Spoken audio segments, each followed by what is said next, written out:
and increase that peptide in the brain to increase the neurocognitive of the brain. I'm glad you said that. Right. So exercise has an important part to play in the aging brain. As we get older, our gray matter does shrink. We have reduction of synapses, but exercise is shown to actually improve our cognitive functioning. Totally.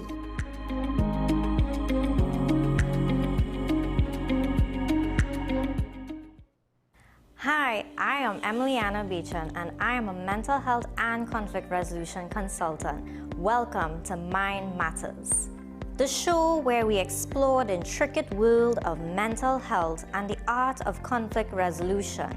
Join us as we hear from mental health professionals, conflict resolution experts, and everyday people who have transformed their lives through understanding and communication. Mind Matters, WESN Content Capital.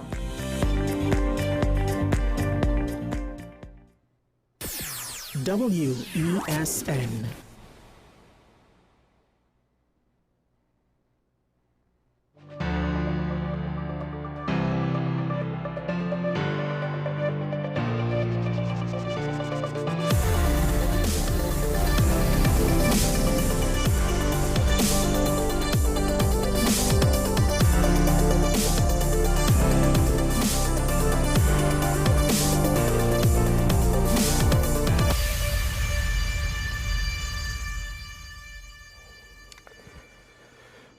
Good morning.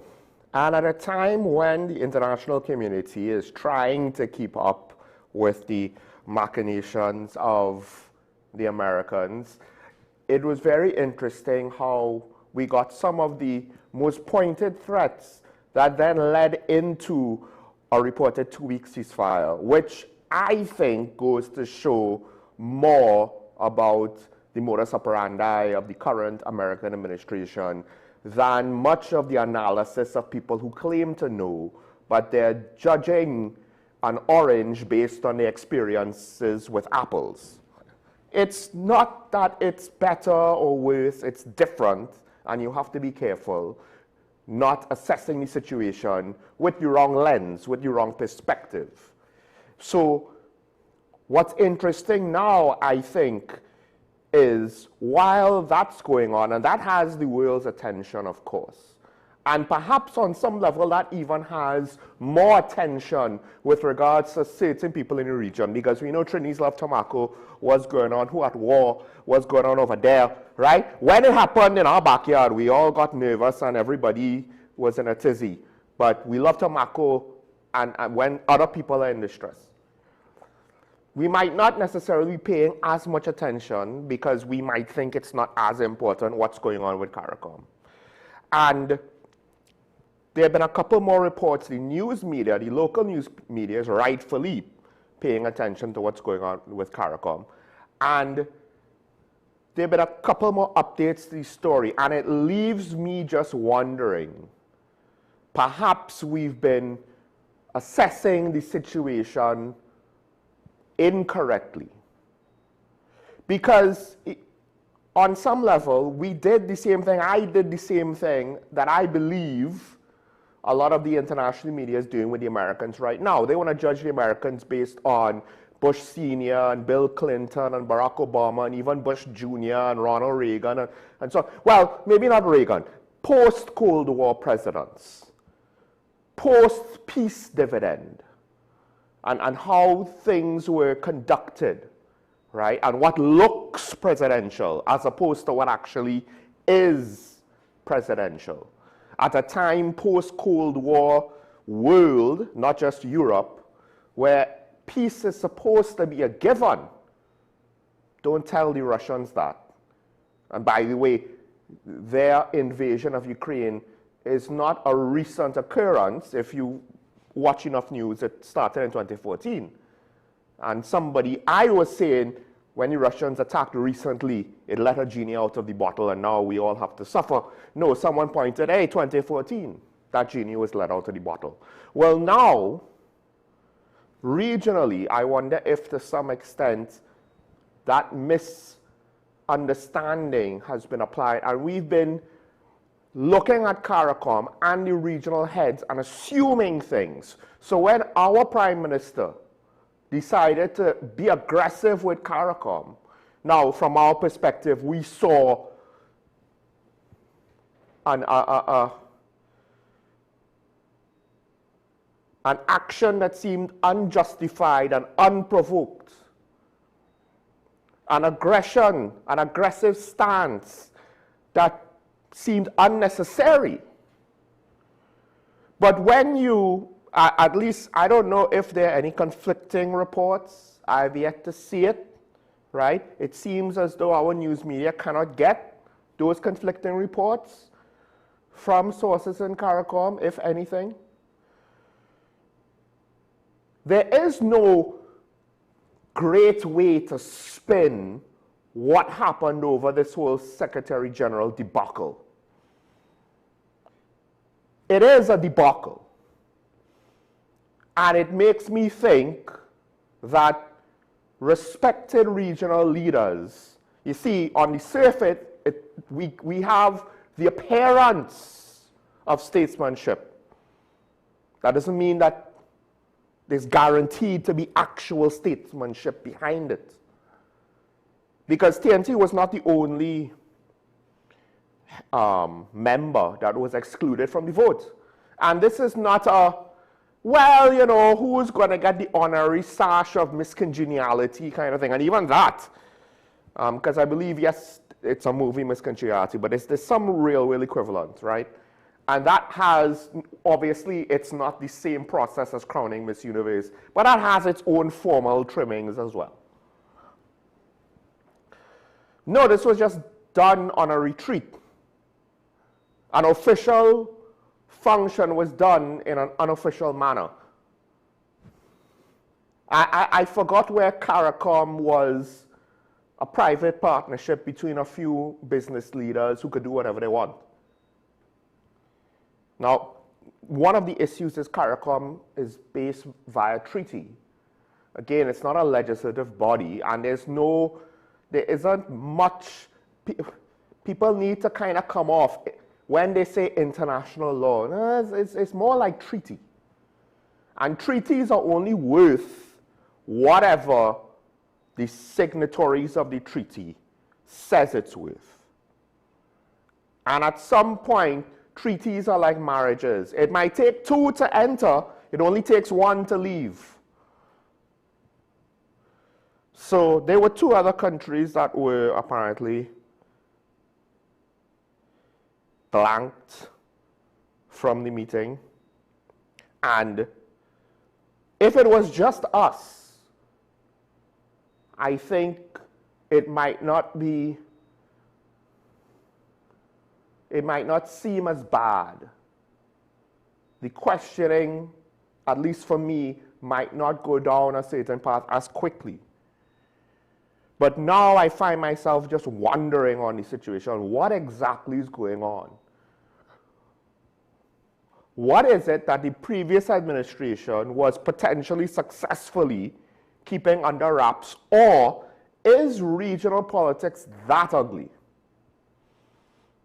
I mean, we saw a piece of it, to be fair, with regards to certain members of this government involving themselves with the St. Vincent election and then trying to claim, oh no, there was no political motivation behind what we did. But now that the election's over, we're not talking about it really. You know, but there was definitely no political motivation at all over throwing out accusations and having not necessarily much political desire to see through these accusations into any real like potential prosecution. You know what I mean? I mean, it was no small thing. We didn't say Ralph Gonzalez's children, they jaywalked. That's all was said. The implication was a little bit heavier than that. All of a sudden, publicly, we don't seem to care as a government about it. I wonder why. Now the question was that just, at the time, the latest chapter of some sort of tit for tat? You know, Guyana didn't seem to be too keen on working with a PNM government, seems to be a lot more keen working with a UNC government. So to what extent now do we have a cultural, maybe racial division in the Caribbean, which I think is a shame? And to what extent, as potentially the best melting pot in the region, does Trinidad have somewhat of a responsibility to be a bridge maker, peacemaker? But then it's kind of hard to say, yes, that's what we should be doing when procedurally,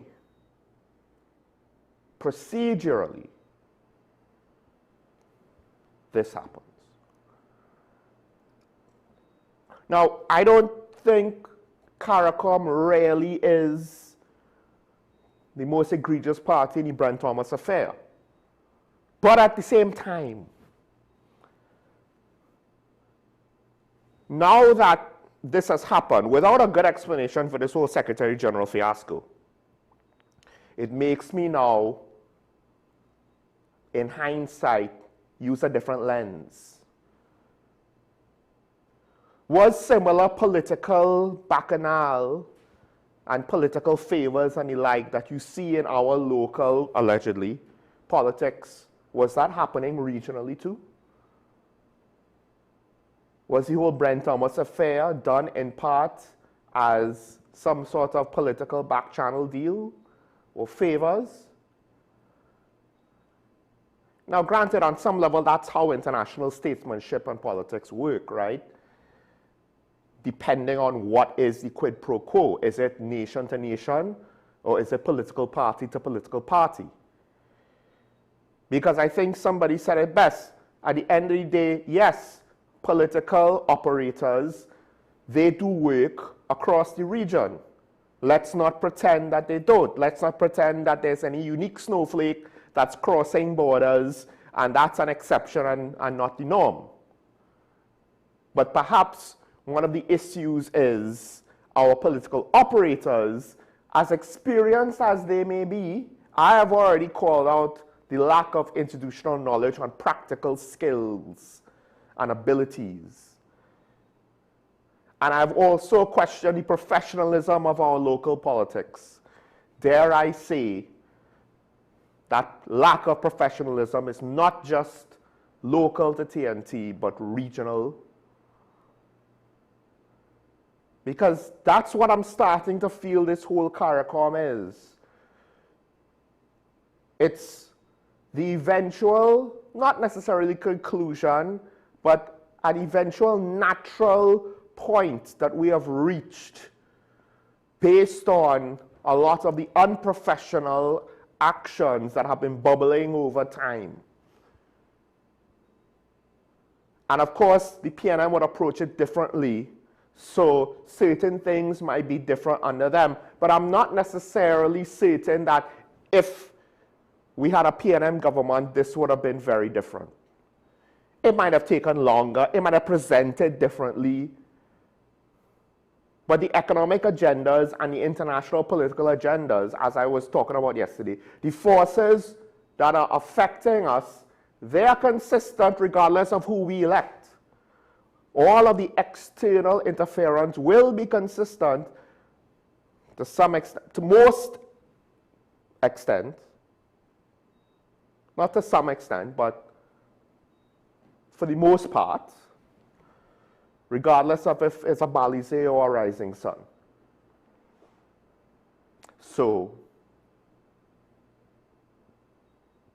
is there something more to this that isn't just about our Prime Minister and what she said or didn't say, did or didn't do? Now, Dr. Mohammed, he has an article in one of the local newspapers. He causes one to question quite a bit.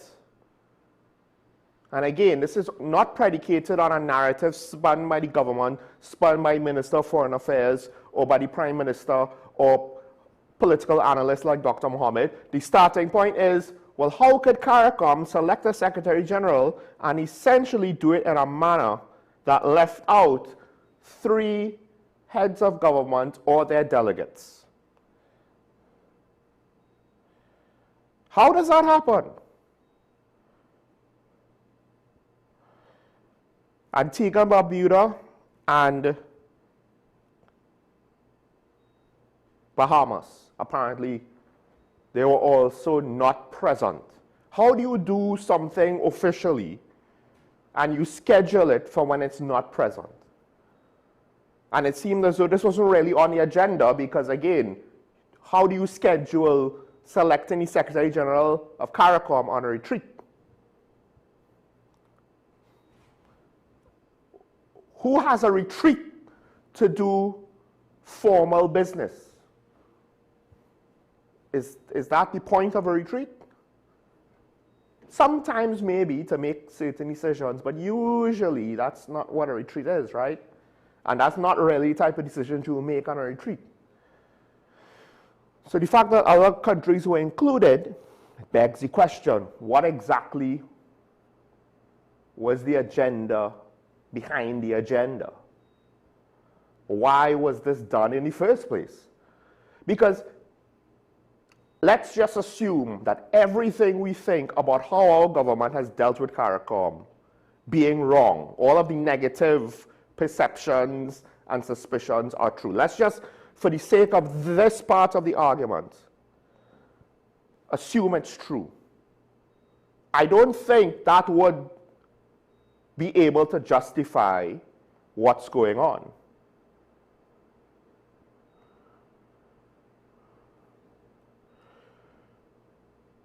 Even if we are in the wrong 100%, I don't see how that justifies the situation. So, again, maybe I'm missing something, right? I have no issue being corrected with regards to facts of the case that I'm not aware of that may alter my opinion. And this is not about liking the government or not liking the government. I've criticized the government on multiple things. No, but my criticism of certain aspects where I see something based on my opinion or based on objective fact, something is wrong. So I'm going to say I think it's wrong, or if it's an objective fact that we all, of course, believe to be true, it is wrong. But that doesn't mean that they have to be wrong in everything. And that's why I point out to the fact, my questioning CARICOM and the heads that did this, seemingly, I don't even know exactly how necessary it was, because the candidate, it's not necessarily as though, and I could be wrong, that the candidate is not qualified. The government isn't questioning that. The appropriateness of the candidate, I believe, at least not yet. Or they haven't gone into that. They're trying to keep it to the procedural part of the equation. I don't really see a justification for it, and that has nothing to do with what we did or didn't do. So now we don't have to assume, we don't have to work with that assumption anymore, but I just wanted to make that point. I don't see anything that we may or may not have done, our government may or may not have done, that would have justified this. I will say, however, that I do think the government is perhaps, this is a weird thing to say. I don't necessarily like the whole concept of narrative and spin and stuff like that. But even if you're trying to be responsible and truthful, you're still having to frame arguments, have angles of attack. You know, it's somewhat similar to the concept of when you're in a legal matter, what is the legal argument you're making based on what case precedent or law, right? And you might have multiple angles you could take legally, different precedents, different laws that might apply or speak to certain specific matters of the case. You're not necessarily always going to try to use all of them. Sometimes you're going to pick and choose because they're not all of the same strength. And ideally, you would want to pick the strongest ones. And I don't know if the government has picked the strongest angle framework with regards to this. Because the minister said, this underscores what the Prime Minister has been saying. That is to say, there was no acknowledgement over this situation, and our government is officially questioning it. This underscores what the Prime Minister has been trying to say, that CARICOM is not being run optimally and efficiently. I would say, no, that's the wrong way to present it to our population and to the wider world. This was not a matter of efficiency or optimization. This was appropriateness, procedural correctness, and ethical behavior. Anything that's done seemingly behind the backs of some of the group, you have to question the ethics. Anything that's done, of course, where members of the group question the procedure, you have to question how proper it was from a rule standpoint. And the problem is, while on a practical level it might not be a big deal, from a trust standpoint, from a community of nations standpoint, from a faith in the system standpoint, this might have done irrevocable harm to CARICOM, particularly since it seems as though whatever mistake was made, there's seemingly no attempt to correct it anytime soon, and potentially there might be further behavior to the extent of doubling down on this course of thinking. In which case, the question, of course, would be, if this is how it's going to go, if our government did anything wrong, that's fine, deal with that. But if this is the tat for our tit, then perhaps the Prime Minister should be looking at how much money Trinidad and Tobago is giving CARICOM, and to what extent is our participation really that significant for us if we are going to be now excluded, not because we're outvoted, not because our agenda doesn't have the support of the other members in any sort of meeting, but because they're going to do things like exclude us. Now, I could be very wrong on this, but I thought I read somewhere where the Secretary General might have made that. I don't know procedurally how that goes, right? So hopefully we'll have Dr. Mohammed tomorrow to speak about that and to the future of CARICOM. But in my mind now, as much as people say, oh, one of our second biggest trading partner, or it's right up there, yeah? Well, CARICOM is not necessary to sell our goods. Now, maybe they wouldn't want to buy it, that's fine. That might have to be the reality moving forward, because I don't think they're that big of a trading partner when it's all said and done, that it matters that much to us when things like this are happening. Because things like this imply an unhealthy Caribbean community. And that's the problem, right? For it to work, everybody has to come together. And the assumption was our Prime Minister didn't want to come together. But I said a long time ago, before the UNC won an election, hey, this ain't looking so copacetic with what certain members of CARICOM, what stance they're taking with regards to an issue that another member, Guyana, has with an external country to CARICOM. I thought that was weird. As much as I would defend Ralph Gonsalves on what was done to him with regards to the election, that whole situation between Venezuela and Guyana, I don't really see any sort of ethical backing to the stance that he took. It was his nation's agenda over the community, Cool. The fraying started there. Let's not get twisted now. We just want to say, oh no, the person who we don't like, America, Trinidad, it's their fault.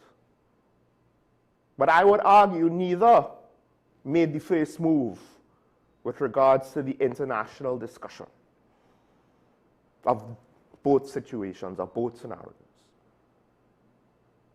So, again, to the press, we might hear all the right things and have a good public front, right? A lot of respect for Mia Mottley. But the fact that she was part of this, to me, without a good explanation, is a stain, to be quite frank, on her record. And the thing is, the more we hold you up, the more any little stain, the contrast will be so great. The standards that you will be held to, the expectations for you is so much higher. It doesn't take that much to tarnish. So I would caution a lot of the Caribbean leaders.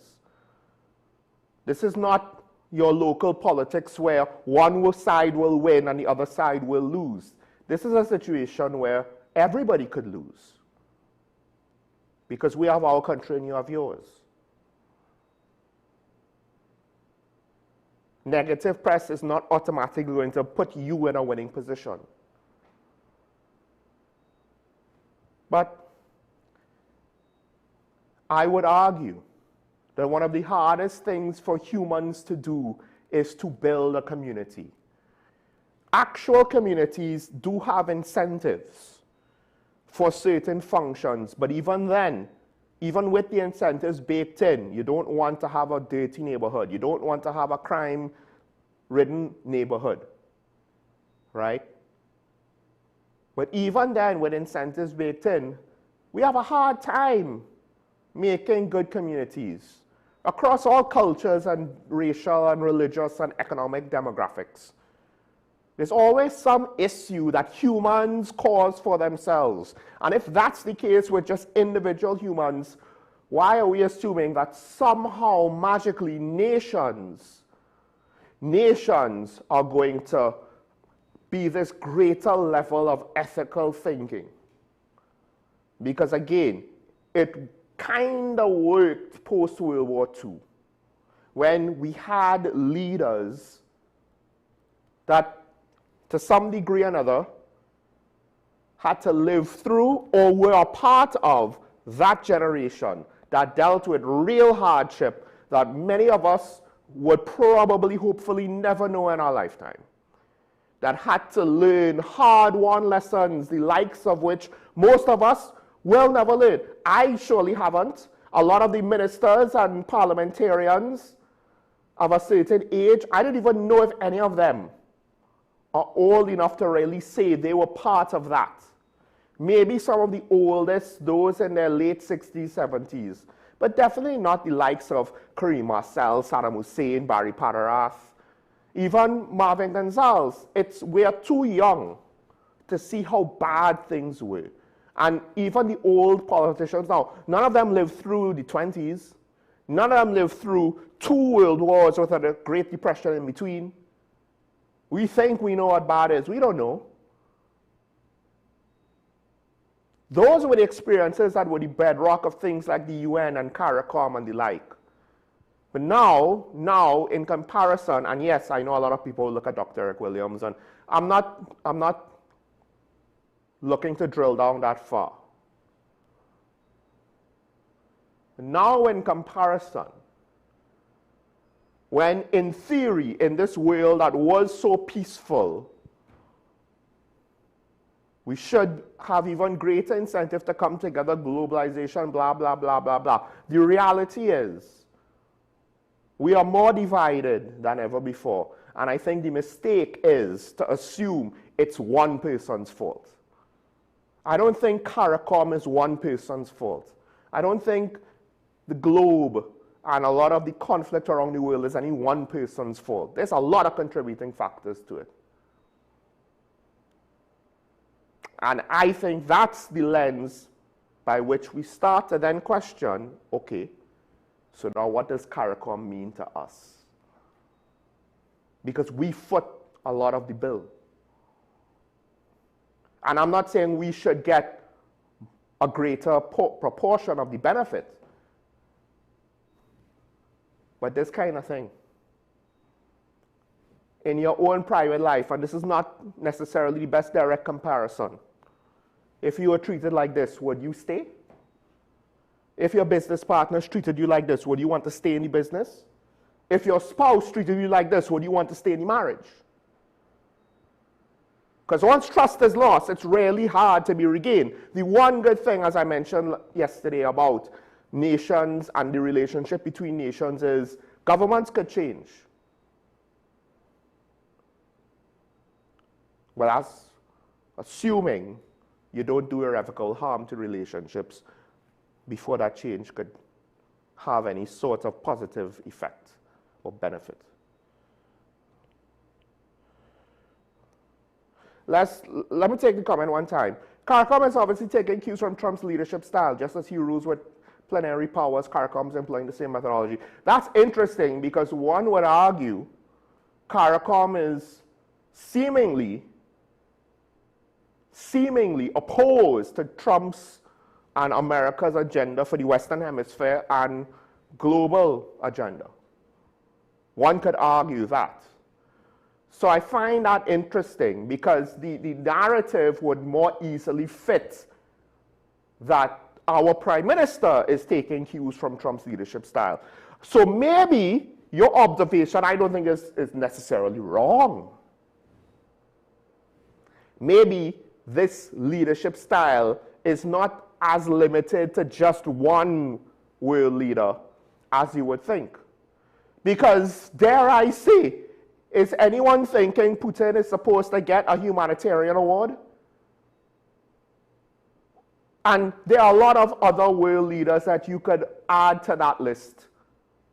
And here's the kicker. Quite a few of them, they're heads of the countries that make up the core of BRICS. But because certain people in the West dislike America so much, BRICS is being propped up, spoken about in a manner where it's like, oh my gosh, look at how great this thing is. Yeah, first of all, not all of them are in the global south. That's point number one. So for people that think this is a third world thing against Russia and China, they ain't part of the global south. They're using BRICS as a counterpoint to the G7 and NATO and EU. That's all. But also, what I don't understand is, why is it that Western people could look at America and all of the bad things they did? There's a war going on right now where one country invaded another, where there are more people probably dying in Ukraine than what happened in Gaza. Where is a lot of us in Western democracies? No? Why? Because that guy threatened the rest of us with nuclear weapons. So all of a sudden we don't want to piss him off. But we could call out other people who, ironically, they didn't threaten the rest of us with nuclear weapons. So it's safe to call them out. And I'm not saying what Israel did was right. I found it was nonsensical. But, so I think, to my point, it's not one leader. People look at Trump and say, oh my gosh, what does he do? He's not necessarily acting in a way that is, with regards to the basic decisions he's making, that is that unique. It's just more readily apparent because we live in the West. And of course, when America sneezes, the whole world potentially catches a cold. But to say Trump is a warmonger and have no comment on the Russian government, I don't know what to tell you. I don't know what to tell you. Because it didn't start with him. We seem to forget there was a whole invasion of Ukraine back in 2014. That really didn't make much news here now, did it? It did, but it didn't.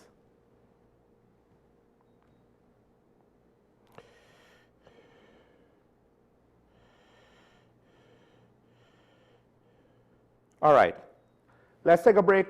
When we come back, we should have, via Zoom, our TTPS Media Ambassador here today. So we'll catch him after the break. Stay tuned.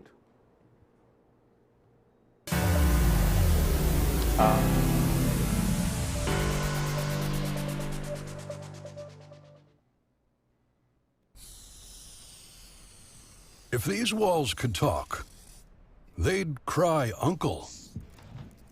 They didn't plan to become offices or yoga studios. But they've stood by us, even when we got a little stir-crazy. For that, they deserve some thanks. They deserve Benjamin Moore. Knowing how to tell authentic is as easy as 1, 2, 3. Find it, match it, search it. Step 1. Find the style number on the tag. Step 2. Match the style number inside the jersey with the number on the tag. Step 3. Search it. A quick Google search of the style number will verify the jersey is authentic when the search results match the jersey being searched. Don't be fooled by counterfeit jerseys. Before you buy, remember to find it, match it, search it. Fan Zone, 2 locations nationwide. Center City Mall, Chaguanas and Movietown, Port of Spain. Nationwide delivery available. Hi, I am Emiliana Beechan and I am a mental health and conflict resolution consultant. Welcome to Mind Matters, the show where we explore the intricate world of mental health and the art of conflict resolution. Join us as we hear from mental health professionals, conflict resolution experts, and everyday people who have transformed their lives through understanding and communication. Mind Matters, WESN Content Capital.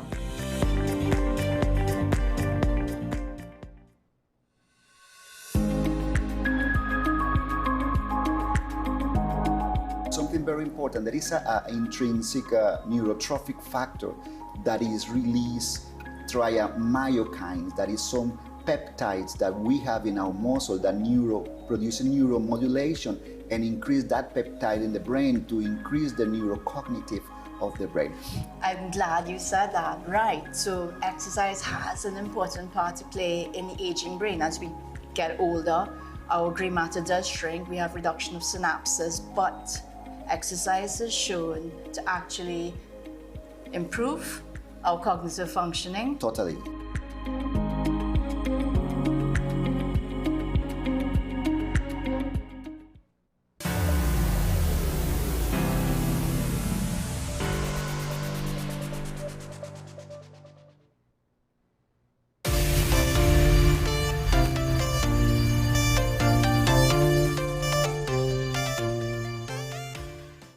We're back here and talk about the WESN. My apologies, the ASP is not quite ready.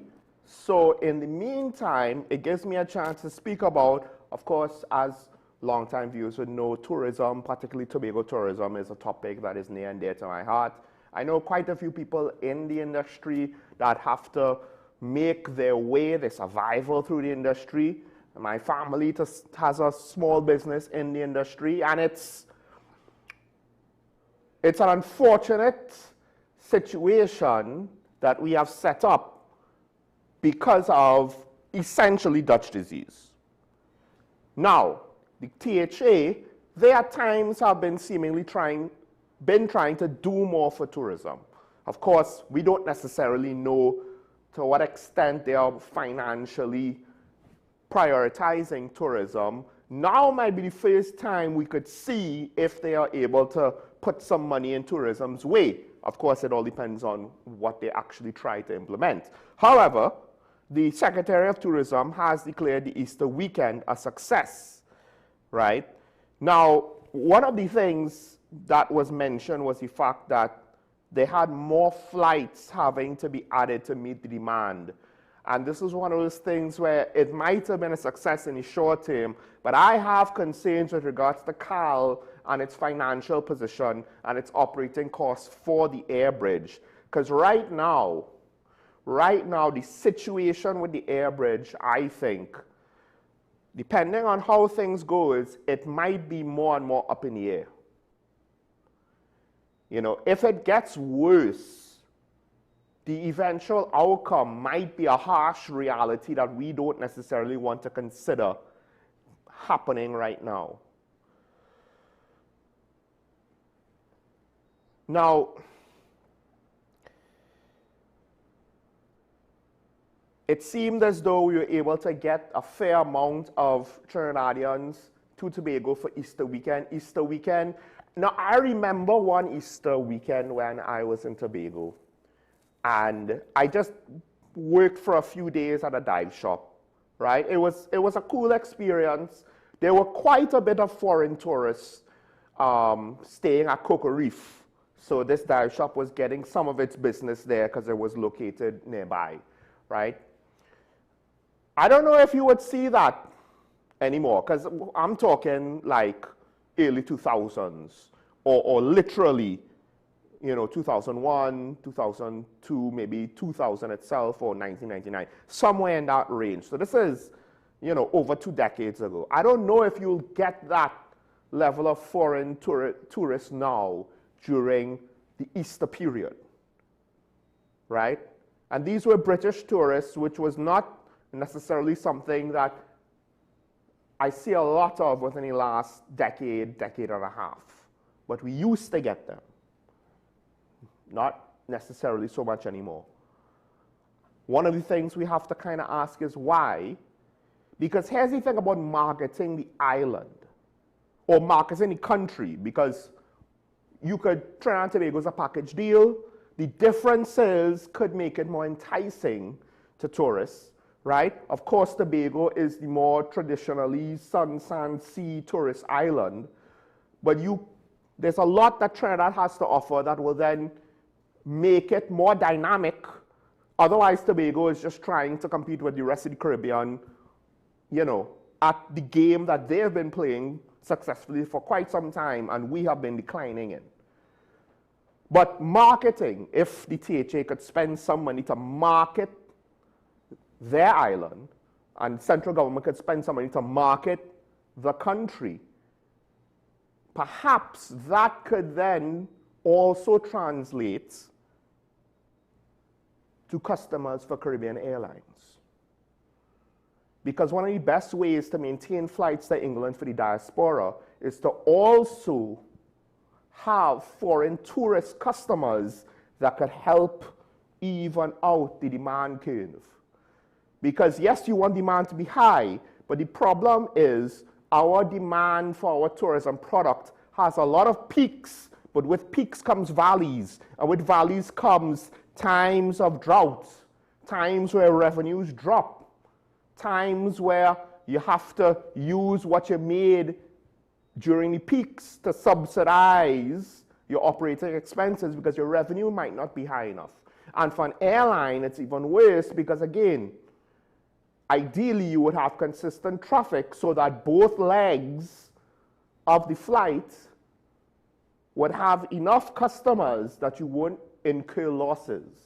Because losses for an airline, look, when our budget deficit is to the tune of billions of dollars, and CAL on its own at one point could be in $2 billion, have a $2 billion deficit, what does that say?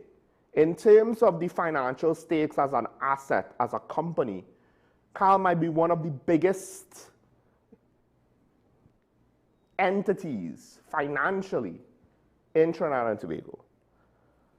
The question is, you might want to say, oh, it's too big to fail. Well, we already restructured it once. And dare I say, bailing CAL out is not going to be that easy.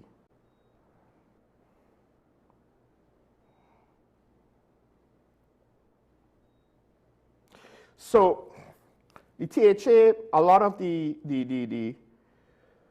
article is speaking with regards to Tobago and the tourism product. Well, not a lot, but some moving forward, right? The Secretary of Tourism said, consistency is crucial to the tourism sector. Domestic tourism cannot be discounted. This is true, whether we like it or not. And domestic tourism has at times been a serious benefit, an advantage. That's one of the areas and advantages that Tobago has as an advantage over the rest of the region.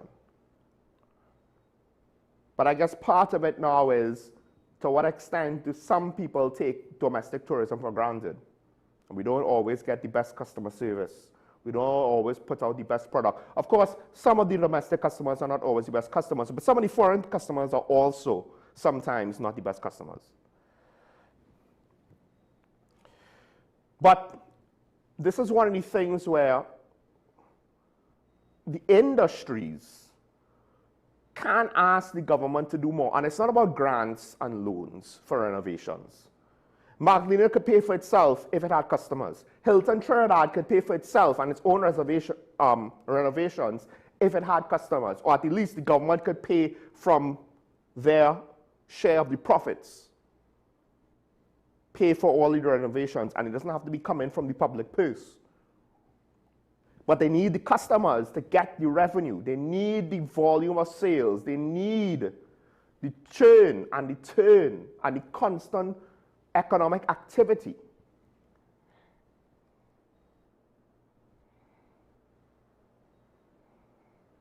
So there is some incentive for the government of the day to take tourism more seriously.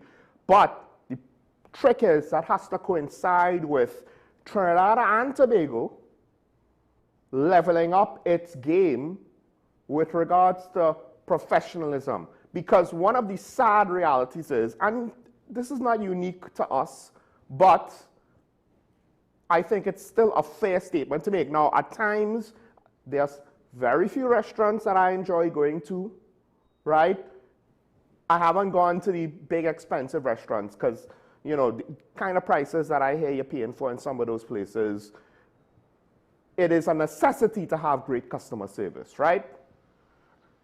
But there are more restaurants with decent customer service that are not necessarily arm and a leg type of prices.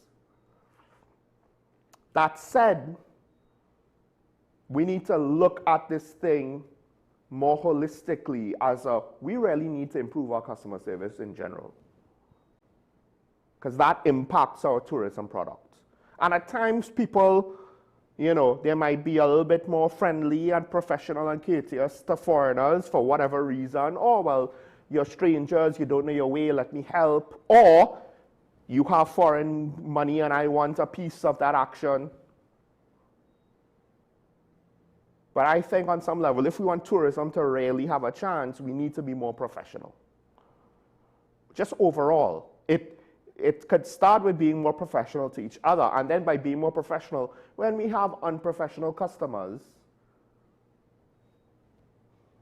it's easier to justify treating with them in a manner of which any business might have to, because you don't necessarily want the unnecessary disruption. Now, moving forward, THA, Division of Tourism, is saying they're working with stakeholders to attract return visitors to Tobago, right?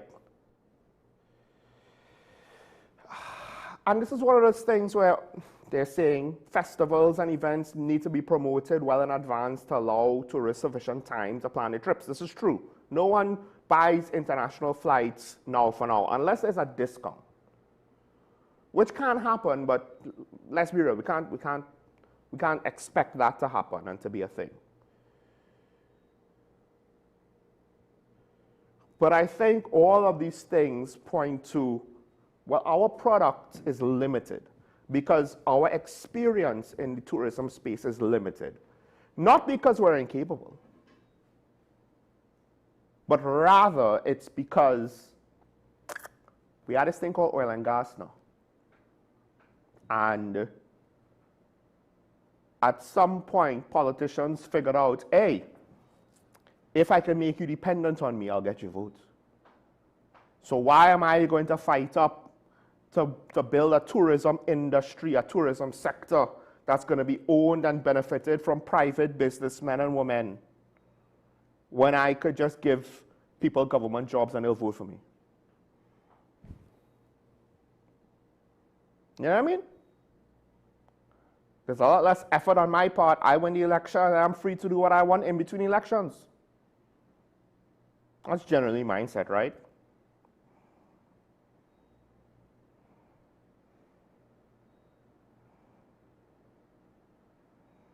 One of the interesting things actually, and Guardian points it out. Well, the Guardian points out a Daily Mail article that points it out. Searches for Tobago have risen by 70% since the Gulf conflict. The Middle East has been one of the new competitors to the international tourism scene within the last, 20 years or so. Essentially, you get sun and sea in places like Dubai, UAE, right? Might be hotter. I don't know. I've never experienced it. I mean, I never thought New York in summer would feel hotter than the Caribbean, but it does. It is what it is. But essentially, you could get the sun and the sea, maybe not the tropical island, but you could get a close enough equivalent. And they market heavily to Europeans. And unfortunately, we have to deal with the fact that, hey, they have alternatives. They have the Southern European, the whole Mediterranean region, and they have various tourist destinations in the Middle East. There's a whole airline called Emirates, and their hub, I believe it's in Dubai. That kind of economies of scale is difficult for us to compete with. I don't think Cal could reach that point, obviously. But hey, when you have conflict and uncertainty, now all of a sudden, it might be another area where we could benefit from someone else's pain. And I don't wish ill will on the people in the Middle East and their tourism sector. And the fact of the matter is, on some level, our price bracket range, at least in Trinidad and Tobago, is probably not competing for the same market that some of those high-end destinations in Dubai and the likes are seeking to attract, those kind of richer customers that just want to throw money around and flash money around. But it goes back to what the Chief Secretary has been saying, the greatest little island. There's some truth to that. There's a lot Tobago has to offer. It's just who has the political will to really see it through. Because the money spent on grants should really be spent on marketing the island. The money spent on renovations for government-owned hotels should really be spent on marketing the island. Because it reached the point now where we have to renovate Magdalena, renovate Hilton, renovate all these other properties so regularly. Probably could have, now that's probably not true, that's an oversimplification, but still, the whole idea about committing money on an annual basis to market the country, it potentially is more palatable than it might seem.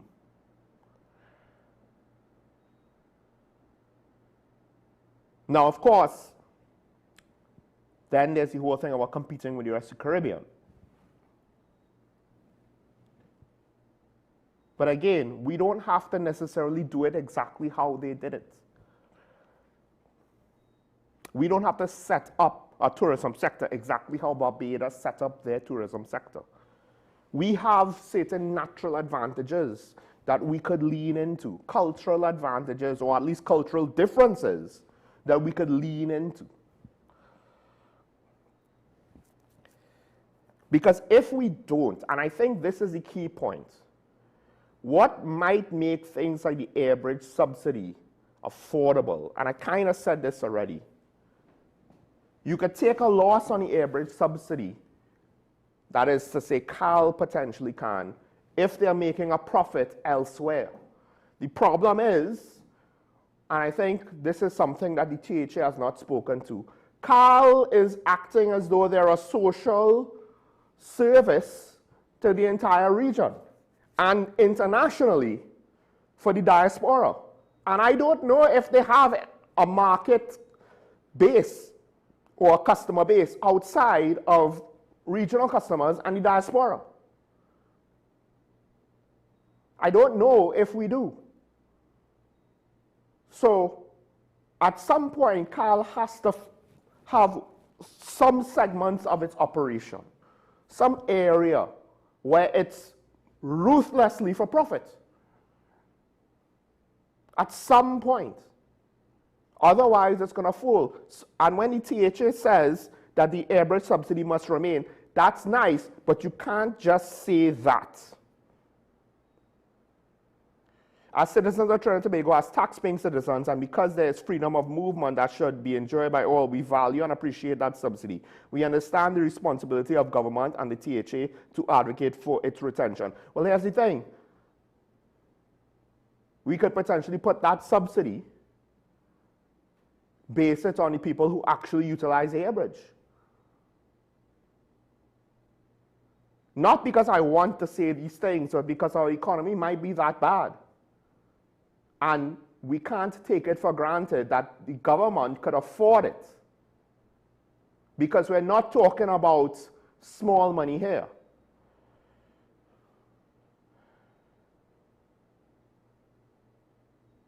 Now, the Secretary of Tourism said, if the proposal is for only international visitors to pay the full fare, that would be a separate discussion.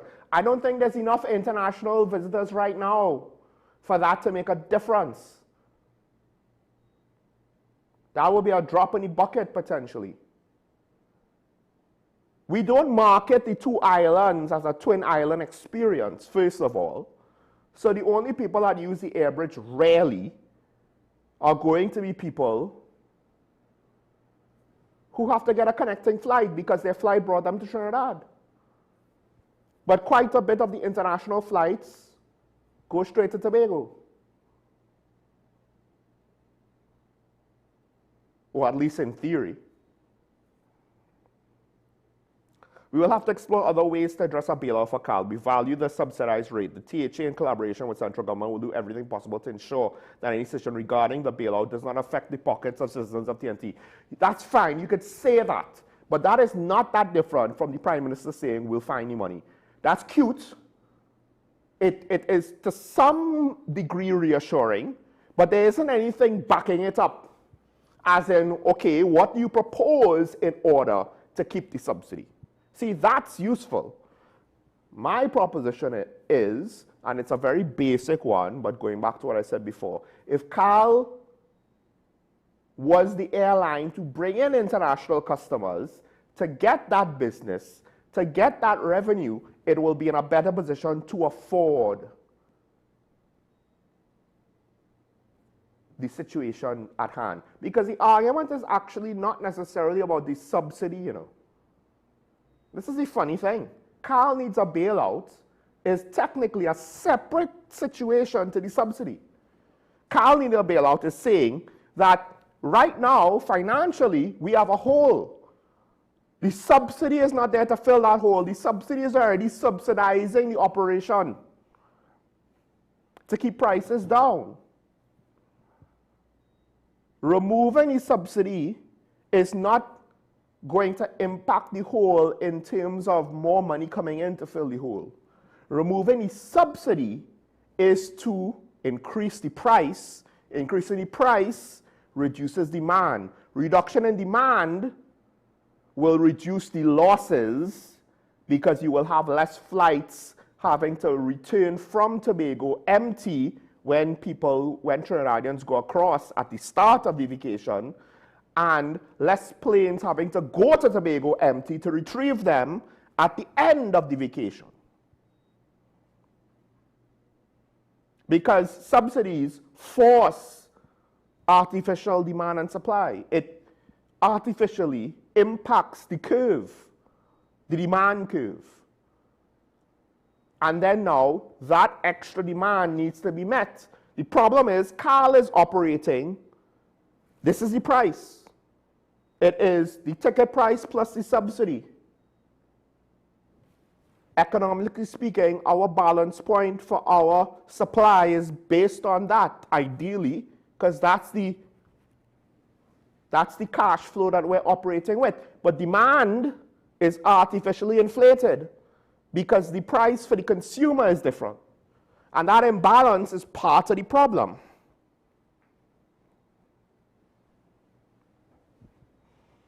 So what is being spoken to about that? Because the losses are being experienced by the air bridge, but the subsidy is an indirect impact.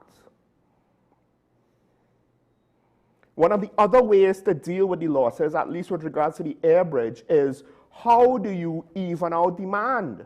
How do you encourage Tobagonians to vacation in Trinidad during vacation time so that you have people willing to take the flights going across? One way to do that, so this is a practical suggestion, say, look at the Easter weekend. At the beginning, a lot of Trinidadians, the tourism secretary said it best.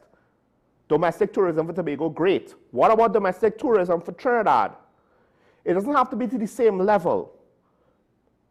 But if there are more passengers in the flights at the start going to Trinidad, so take the last 4-day weekend, on the Friday or the Thursday night, you had a lot of trains going to Tobago. How many Tobagonians were coming to Trinidad?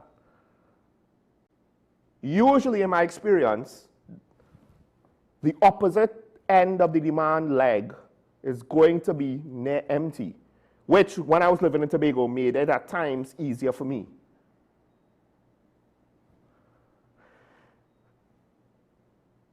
Maybe the return leg, or when the vacation is over, the flights to Tobago, maybe that part of the air bridge should be cheaper. Maybe the air bridge, the prices should have some degree of flexibility so that it could be lower when demand is low, and of course rise higher when demand is high. You don't necessarily eliminate the subsidy completely, but by doing it that way, domestic tourism from Trinidad to Tobago will still be more expensive if you allow it to fluctuate up.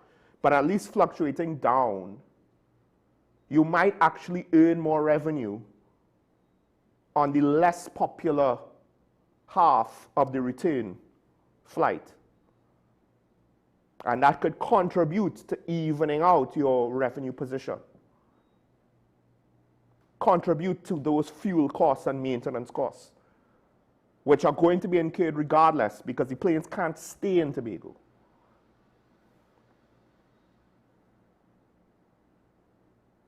But we don't hear about things like that. Now, maybe Carl considered it.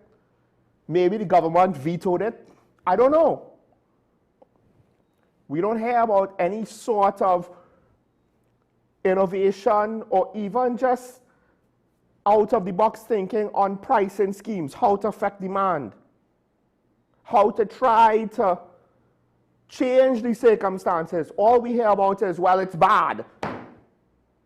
We didn't do anything about it when we saw it be bad, when we saw it going down, snowballing into a bad situation. We knew it was snowballing into a bad situation, we just didn't do anything about it. And then now, that we can't ignore it any longer, the problem has grown so big because we shelve things that it might require drastic action whether we like it or not. One of the other things to this, and I'll close with this, because I did say we have to level up. One of the things that I find interesting and disturbing is the situation with WASA.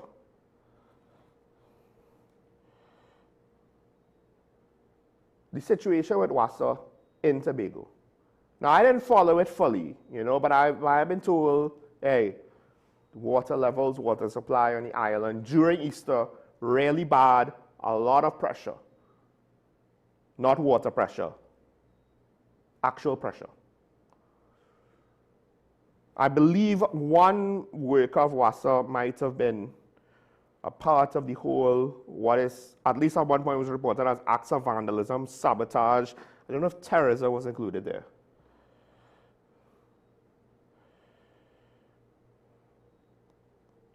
Borderline domestic terrorism, that's the statement of the Chief Secretary.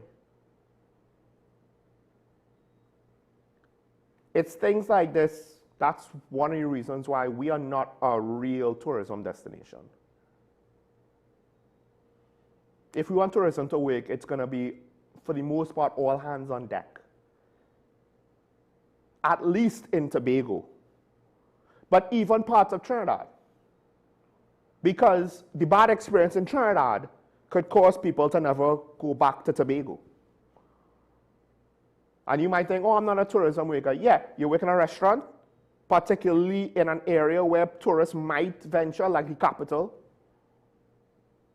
You know, anywhere in the vicinity of Mount St. Benedict, anywhere in the vicinity of the beaches, obviously places like Maracas, or maybe Miaro.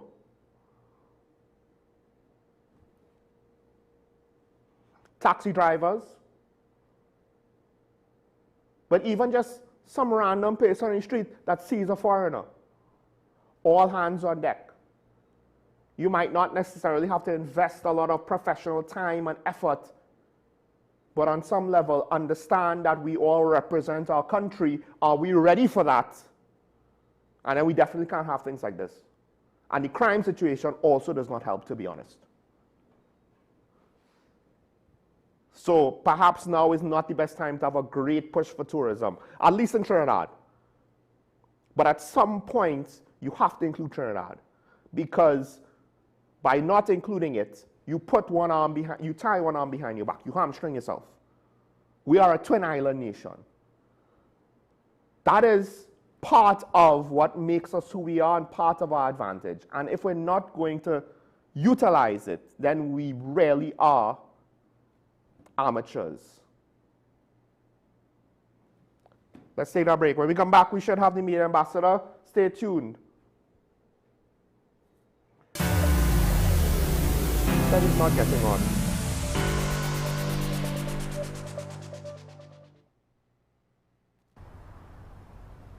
Bill and Ruth fell in love with the Benjamin Moore color Dry Sage, but they tried to match it using another brand's paint. I mean, it's close enough. Almost identical, really.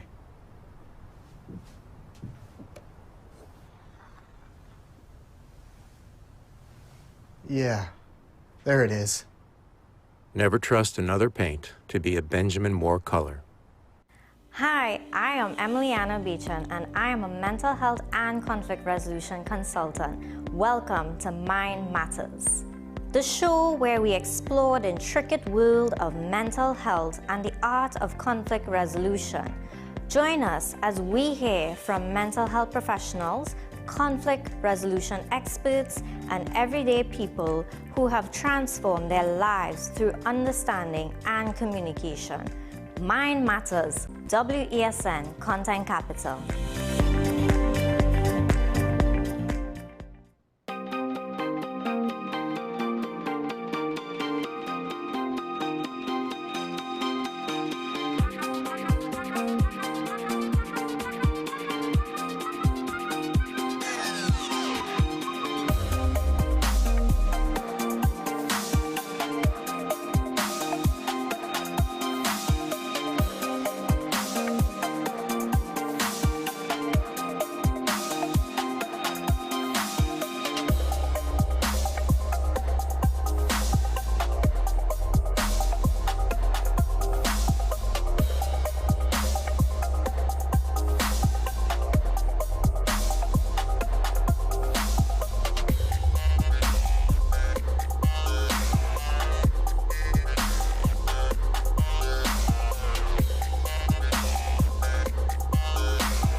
I want to get a tattoo. You really respond to me. Respond to me you? how you would respond to me. The first question I'd ask is why? Controversial taboo topics. We get so consumed by church, we forget that we have to live the life of being a Christian outside of the Sunday. Like you say, services. we think going to a service makes us a Christian. Exactly. Yeah. Right. So here we are about to hear the second time Pastor J wanted to take a tattoo. Would have been late last year and early this year. Oh gosh. Hope Unfiltered podcast with Pastor J and Ren.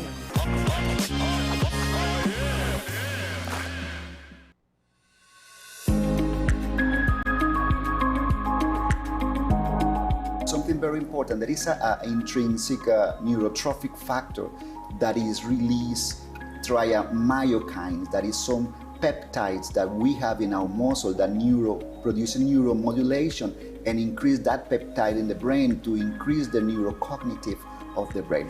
I'm glad you said that. Right. So exercise has an important part to play in the aging brain. As we get older, our gray matter does shrink. We have reduction of synapses, but exercise is shown to actually improve our cognitive functioning. Totally.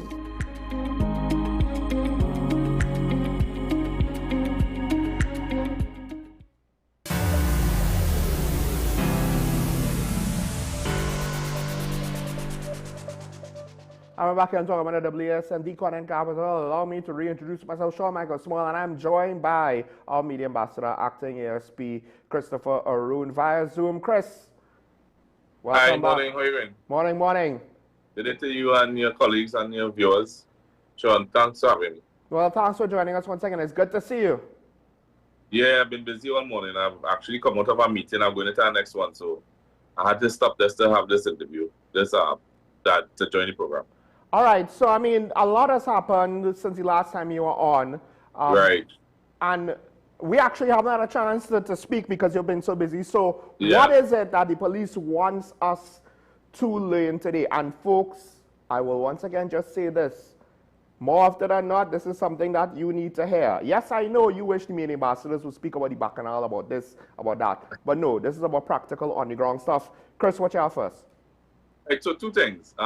Firstly, we've noticed, of course, a rise in the issues with tenants and landlords, where landlords are renting their properties to persons without doing proper background checks. We are imploring persons, especially landlords, to do proper background checks. You conduct interviews, you take copies of IDs, whether it be driver's permit or national ID cards.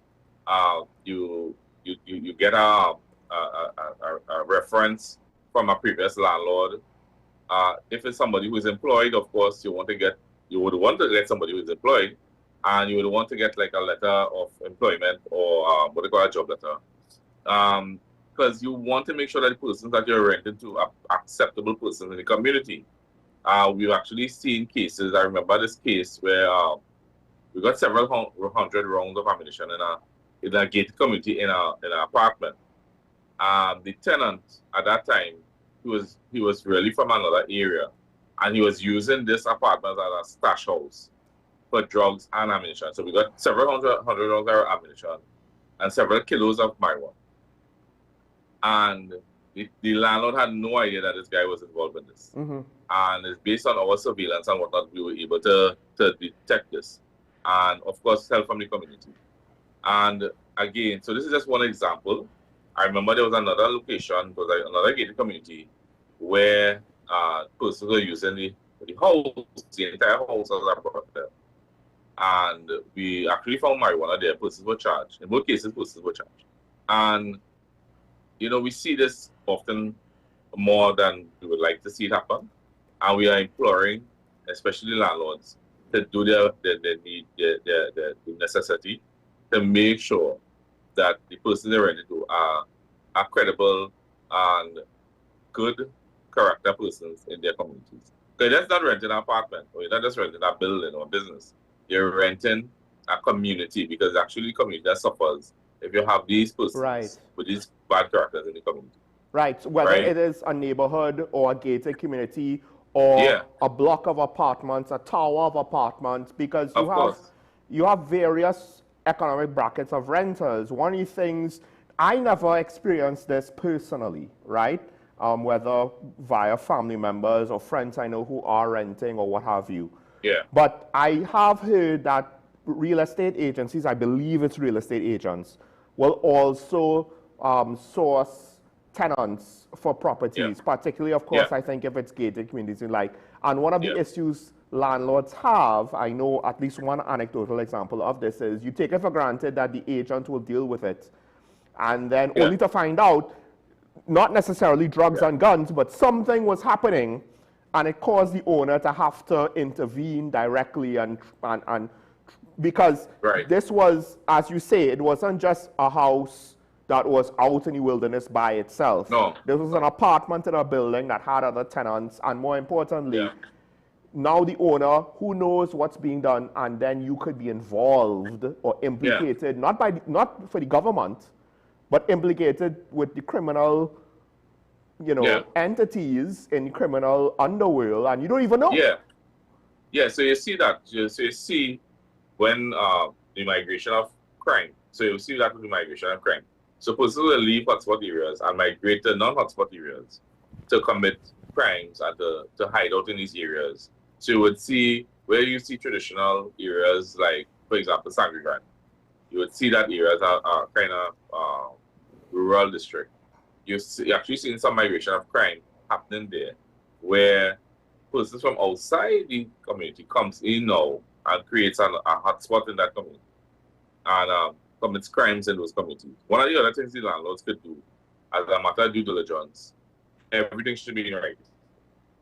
So no matter what kind of business you're conducting, and especially with the rental, so even if it's persons coming to do work on your property, like plumbing or electrical or whatnot, and you also have the tenants, you would want to make sure and put that in writing, so that if there's any breach of the contract, the persons can be ejected legally, as opposed to just any and anyhow, and then they have rights, tenants have rights, landlords have rights, and you want to make sure that everybody's rights are exercised and respected.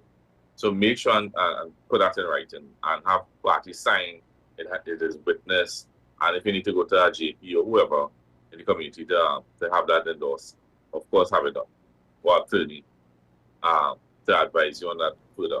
Is it that, at least for certain economic brackets, or maybe even for some seemingly well-off people, there is, I don't know if it's a cultural thing of, well, it don't have to be that serious, a man can make a deal on a handshake, because I feel as though it's not just based on means, because some people might think, oh, well, or ignorance. I think part of it is this informal way that a lot of people like to operate under.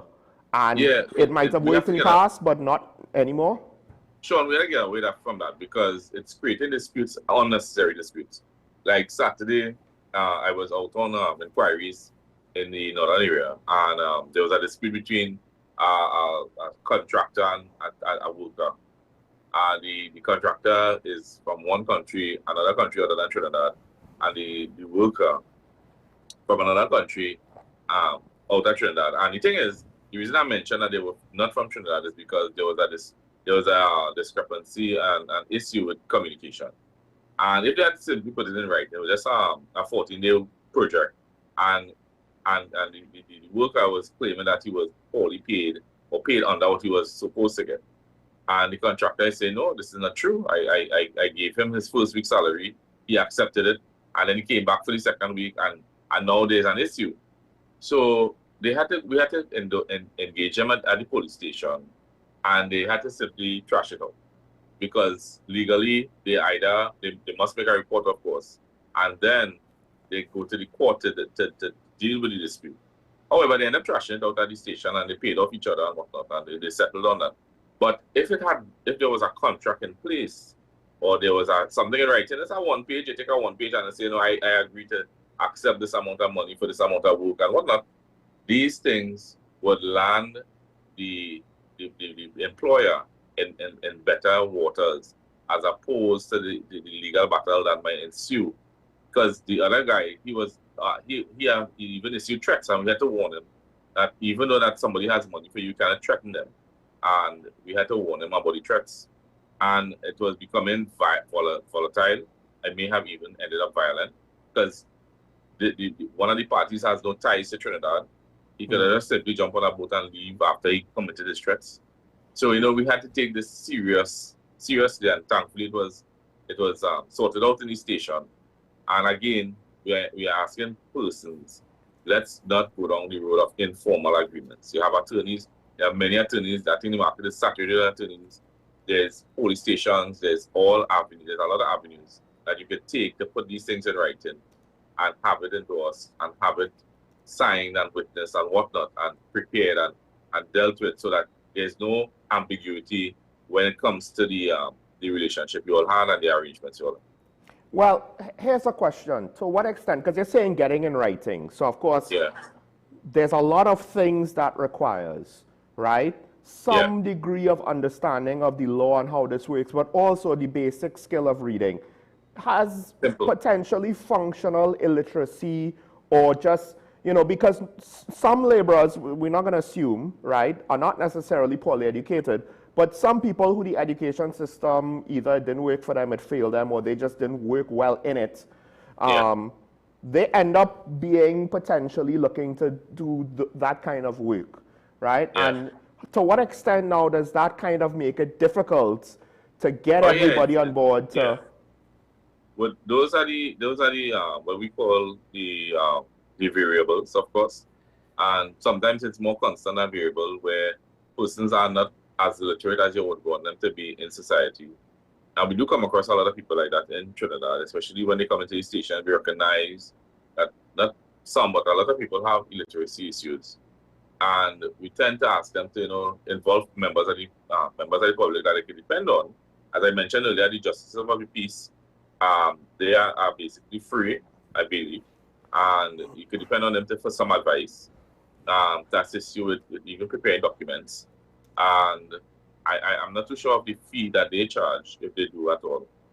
And again, you have your attorneys, you may have family members who could assist you with putting things in writing. And you see this issue arising a number of times. And as you mentioned, they may not be the most literate person, but it happens a lot with elderly people, we notice. And again, if they have relatives that could assist, of course you would have the variables where you may not have any relatives, you may not even have money to engage a justice of the peace or attorney. Of course, those things happen. And again, if you visit the police station, then you would get the advice you need. And but we have to try to get out of this informal arrangements again, Sean, because it does create a lot of disputes, especially in communities with elderly people. Put it in writing, engaging somebody who wants to come and do plumbing in your home. We have spoken about this already. You want to see the ID card, you want to see the name, you want to get the proper information. You want to make sure this person is not somebody coming to rob you or trick you or commit some type of larceny. Get it in writing. Get a copy of the driver's permit, the ID, and utilize whatever minimum resources you can to engage the person and to have this information available. This would only assist you in the long.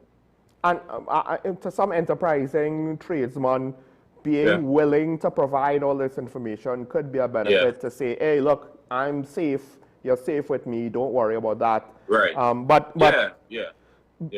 And we have, and to be honest, we have a lot of contractors and laborers and what they call tradesmen that are very legitimate, that are very honest. I've come across a number of them. And, it does seem that the relationship is a good one. But again, you don't want to take, a month down the road, something happens. You don't like the job. You don't want to pay off the person. You would have a legitimate right now to say, okay, I didn't pay the person off because I wasn't satisfied with the job. And, we'd have to get third party involved, maybe the court. But in the beginning, if all these things are established in the beginning, later on when it arises, when the issue arises, there's something in writing to say, well, look, this is a private matter. Or, let the court address it. Or, this is what you all are agreed to. And this would be the best a solution to the issue that may arise. But even if you have to go to the court, having something in place will make it a bit more straightforward and less subjective, right? Yeah. Another thing too, Sean, we've been in the past, in the recent past, you would have seen us at the TTPS charging contractors or alleged contractors. And I say alleged because they promised to provide a service and they failed to do it. And we've had this may fall under the larceny act, and we actually charge persons for larceny or larceny type offenses. And imagine if you had something in writing up front where you listen, I paid so and so amount of dollars to somebody to provide a service, and it's been months or weeks and they haven't provided it, and they are failing to answer the phone. And when we look at the evidence, of course, it shows that there was some kind of trickery or fraudulent reason for them engaging you, and that they haven't provided the service thus far. And we have it in writing. We have a copy, the police would have a copy of their ID. They would have a copy of their signature. They would have witnesses to the document. So therefore, we have evidence to prosecute, and therefore, you would be able to get your compensation through the court if it reaches that far. I mean, you could also, we kind of do it informally, the background checks, but maybe it needs to have more formal structure, not just you could ask somebody for a certificate of character. Now, we do have a call on the line. Digger Martin's on the line. We'll take the call. Good morning, caller. You on the air? Good morning, Sean, and a very good morning to ASP Arun. Hi, good day. ASP, I'm very, very concerned with what seems to be an allegation against the TTPS. And it's based on 2 or 3 articles from the daily newspaper. We only have 2 now. And it's based on, from my vantage, alleged infiltration by the criminal elements gang into the TTPS. 2 weeks ago, or probably shorter than that, a policeman in I think Central was arrested for tampering with, and this is on the newspaper, tampering with exhibit belonging to the Tren de Aragua. And it is alleged in that same article that the same officer passed this on to another gang. So that is, to me, a nexus between the gang and the TTPS. 3 days ago, there was another article, and this article was written by one of the co-hosts on Beyond the Tape, where in his article he said the Grabber King, we all know who is the Grabber King, was implicated in a number of heinous crime, murder, etc. But one of the reasons that the police couldn't close it off or further investigate it, because this Grabber King apparently had a lot of police officers on his payroll or in his back pocket. So those are 2 telling newspaper reports that, from my vantage, has shown the TTPS has been infiltrated by gangs.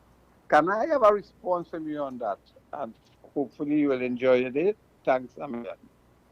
Yeah, Sean, well, I didn't hear everything the caller said. I don't know if you can, like... Oh, well, he was speaking about the fact that there were articles, I guess one of them referenced the PDO on the officer who was allegedly giving access to contraband, seized contraband to the gangs, and then a business owner who allegedly, or maybe not business owner, sorry, but yeah, he said, you know, criminals are businessmen, whatever. That's the implication of the story, that this businessman is involved in whatever and allegedly has officers that I assume is feeding him information, and he pays them off for the information.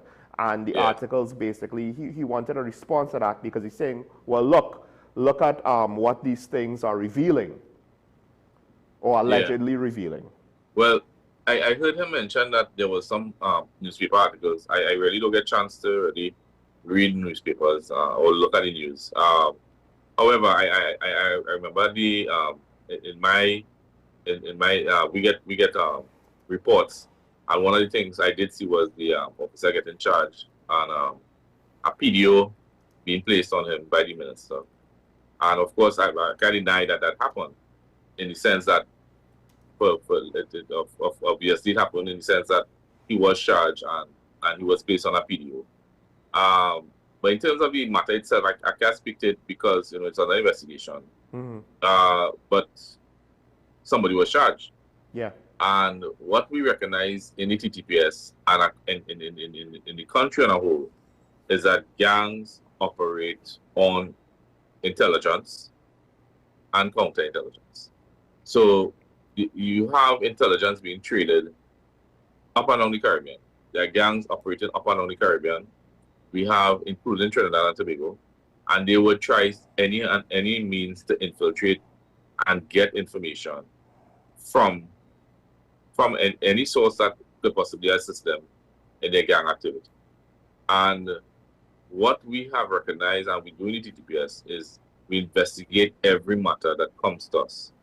So if, as the information concerning that officer came to us, we did conduct investigations and we were able to charge him for committing a criminal offense and allegedly committing a criminal offense. And based on the information the minister had, was able to place him on a PDO.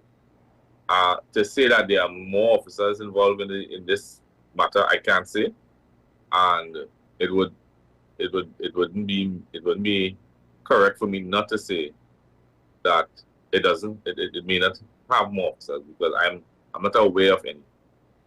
In terms of the other issue, he mentioned a businessman paying off police officers. Allegedly.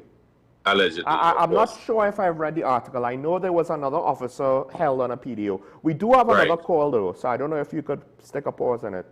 Stick a pause on that. Yeah. Right. Claxton Bay on the line, caller. Good morning.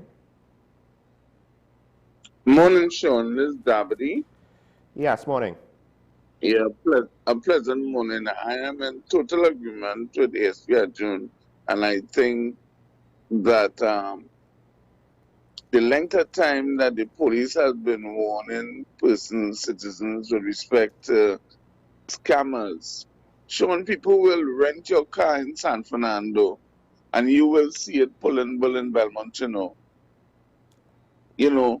and other contractual agreements. It must be something in writing and verified by a reputable witness, so I'm glad for the information again, and it's nice that the TTPS could keep on repeating this thing so it doesn't happen.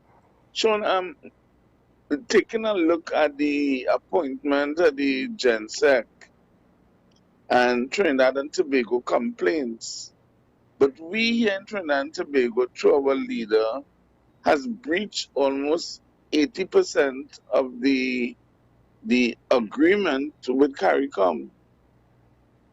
We went ahead and did bilateral agreements with the USA without CARICOM intervention. And CARICOM most time would have looked at an agreement and a security agreement. I know you're probably looking at sovereignty, but still, we cannot be in it and want to be out of it at the same time.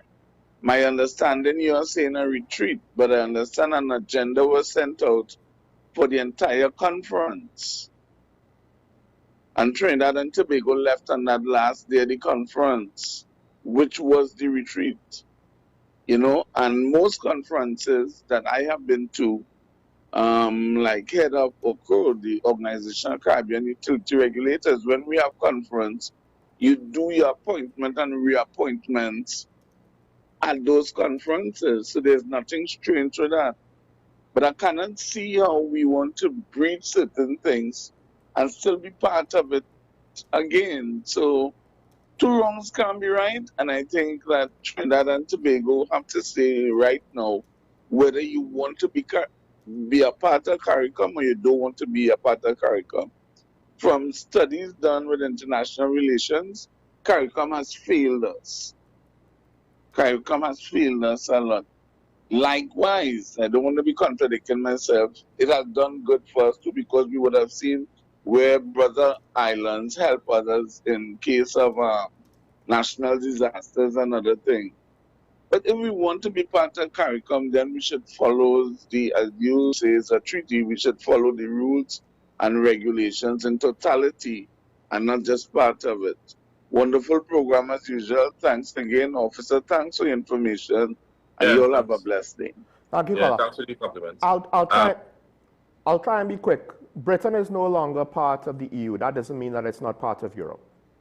Natural disaster support doesn't need CARICOM. International trade, regional trade doesn't need CARICOM. I did say this before. Now, if it is that we left knowing that that decision, that vote was on the agenda, then it's on us. And like I said, if there's information I don't know, and that is a factual truth that I didn't know, and I'll kind of wait to see it corroborated, right? I'll change my opinion on that basis. It doesn't matter what we did outside of the situation.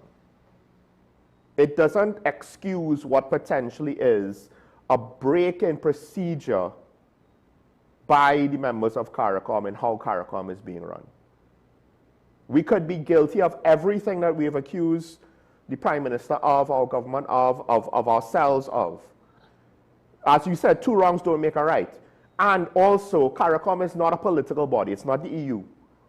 We don't need to engage with CARICOM with regards to our security arrangements.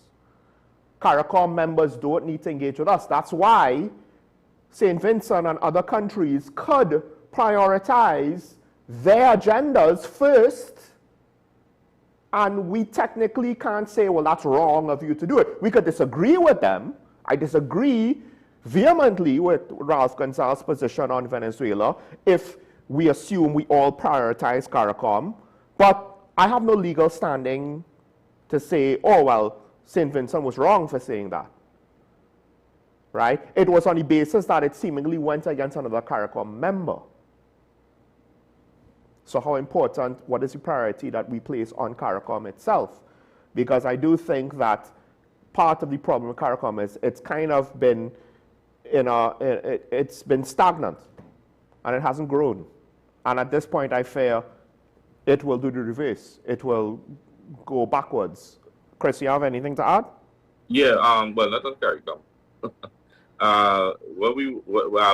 So when we go back to the previous caller, he mentioned that there was a businessman, yes, alleged businessman in the Central Division, or some division, that paying off the police. Now, you always hear these kinds of information throughout Trinidad and Tobago, where businessmen and alleged businessmen and alleged gangsters paying off police officers. Rest assured that the police service is not in the dark. That if police officers are involved in these type of activities, and you have seen it in the recent past, you have seen it in the distant past, the Professional Standard Bureau, and we also have an agency set up, a MATF set up to deal with issues of illegal quarrying. And where we have actually arrested and charged officers who are involved in these type of activities, and if they continue to do that, they'll be continuing to charge. Unfortunately, I mean, at the end of the day, the TTPS didn't say that our hands are totally clean. We haven't said that, listen, but as an agency, as a crime fighting agency, we have brought those alleged suspects to the court based on the information provided to us. And as long as there is information, we would continue to investigate. And if there are officers who believe that they should go contrary to the law, they would be arrested and charged for these alleged offenses. Rest assured that would happen and will continue to happen. Because even though we don't make all the media in terms of the news of the arrest, the MATF and the PSB, we always engage each other, and I can definitely tell you that I recognize that they have a lot of reports that they are investigating. And we also get reports from Police Complaints Authority, and we work in tandem with them to bring these investigations to some fruition, whether it be legitimate, whether it be positive where we have arrests, or positive where the allegations prove to be false. So I just want to tell callers that anybody that has these beliefs or information, there's call 555, call 800 tips. Give us the information so we can investigate these officers. And you could also make reports to police complaints authority. In terms of anonymity, I'm not too sure how they operate at the police complaints authority, but I'm sure that there's some level of confidentiality there. The last caller mentioned, in terms of contractual issues with vehicles. Recently, we had a vehicle being rented, and the person had used it. They took it and they placed false number plates on it, and they went and they carried about a crime. And we were able to intercept the vehicle in the southern area, and we were able to solve that crime and cover the vehicle on behalf of the owner.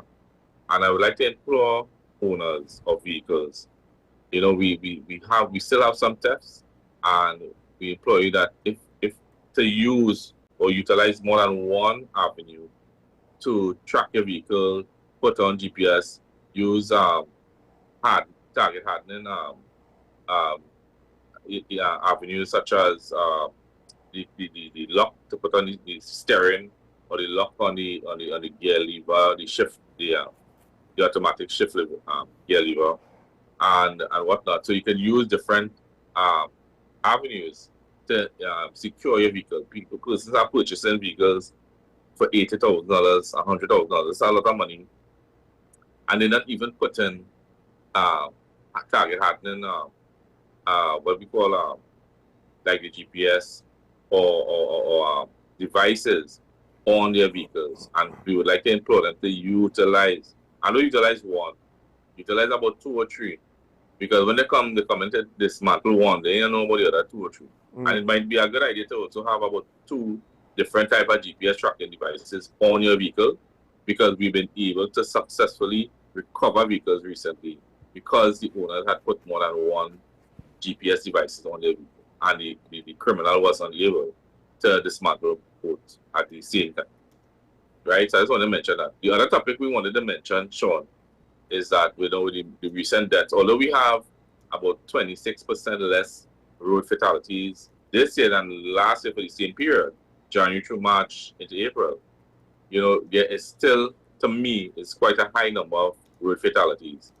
I remember on the Eid holiday, the Friday for the Eid holiday, I was out on inquiries in the Gasparilla area, and my driver detected that he was being followed very closely by another vehicle, and when we backed off, the vehicle began to swerve and whatnot. And we had to pull over the driver, and only to realize that the driver, he was exhausted from work. Right. So he had worked all day on a shift, and he was very exhausted, and we had to pull him over. It took quite a while to pull over as well. And we had another patrol visit us at the location. And the point I'm trying to make is 2 things. One, he was so exhausted that we had to call his spouse, who was waiting on him, to come up the highway. So, well, of course, we had to send transport to pick up and to come and drive for him.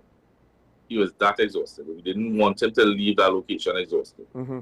And the other thing is that the rate of speed that persons were passing us on that highway was ridiculous, right? And we couldn't do anything. But me nor the other patrol had any speed guns and whatnot, and we were engaging this exhausted driver, of course.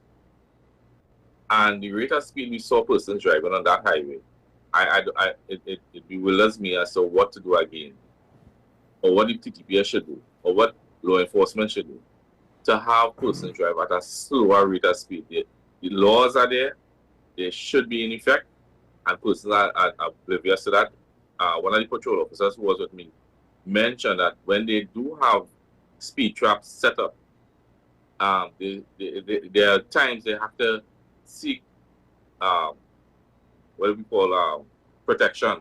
They have to jump behind the guardrail because somebody coming down the highway at a high rate of speed, see somebody pull over, and they come very close to hitting the officers or the vehicle on the highway. And they can't control their speed, and they have to engage them. They have to send up motorcyclists after them, and pull them up for the hello. Yeah, we hear you. We don't. Yeah, sorry, and pull them in for the rate of speed they were driving, and you're seeing this a lot. I know you're seeing accidents happening, and listen, accidents can happen at 5 kilometers an hour because the road is simply wet. It just drizzled. Yes. And the type of vehicle you drive may also cause the accident. In terms of, you would see vehicles, very light vehicles. It happened to me on 2 or 3 occasions, police vehicles, where the vehicle would fishtail just because the road was wet. And we were driving at 5 kilometers an hour. This was around the Queen's Park Savannah on 2 occasions in police vehicles. And, you know, it is very easy to get an accident, especially when the roads are wet. So what you need to take into consideration as a driver on the nation's roads are issues or circumstances that might cause you to be at a disadvantaged state in driving. So the roads are wet, there's gravel on the road, there's congestion on the road, speeding is an issue, you lower the rate of your speed. I know yesterday somebody was telling me that they bought a van and they have a bag of sand in the tray because the vehicle is so light, it fishtails easily. Right. And they had to put the manufacturer, well, not the manufacturer, the sellers advised them to put a bag of sand or cement in the tray so that it would stabilize the vehicles in case the road is wet and they fishtail. So, you know, we are all road users, pedestrians, cyclists, motorcyclists, truck drivers.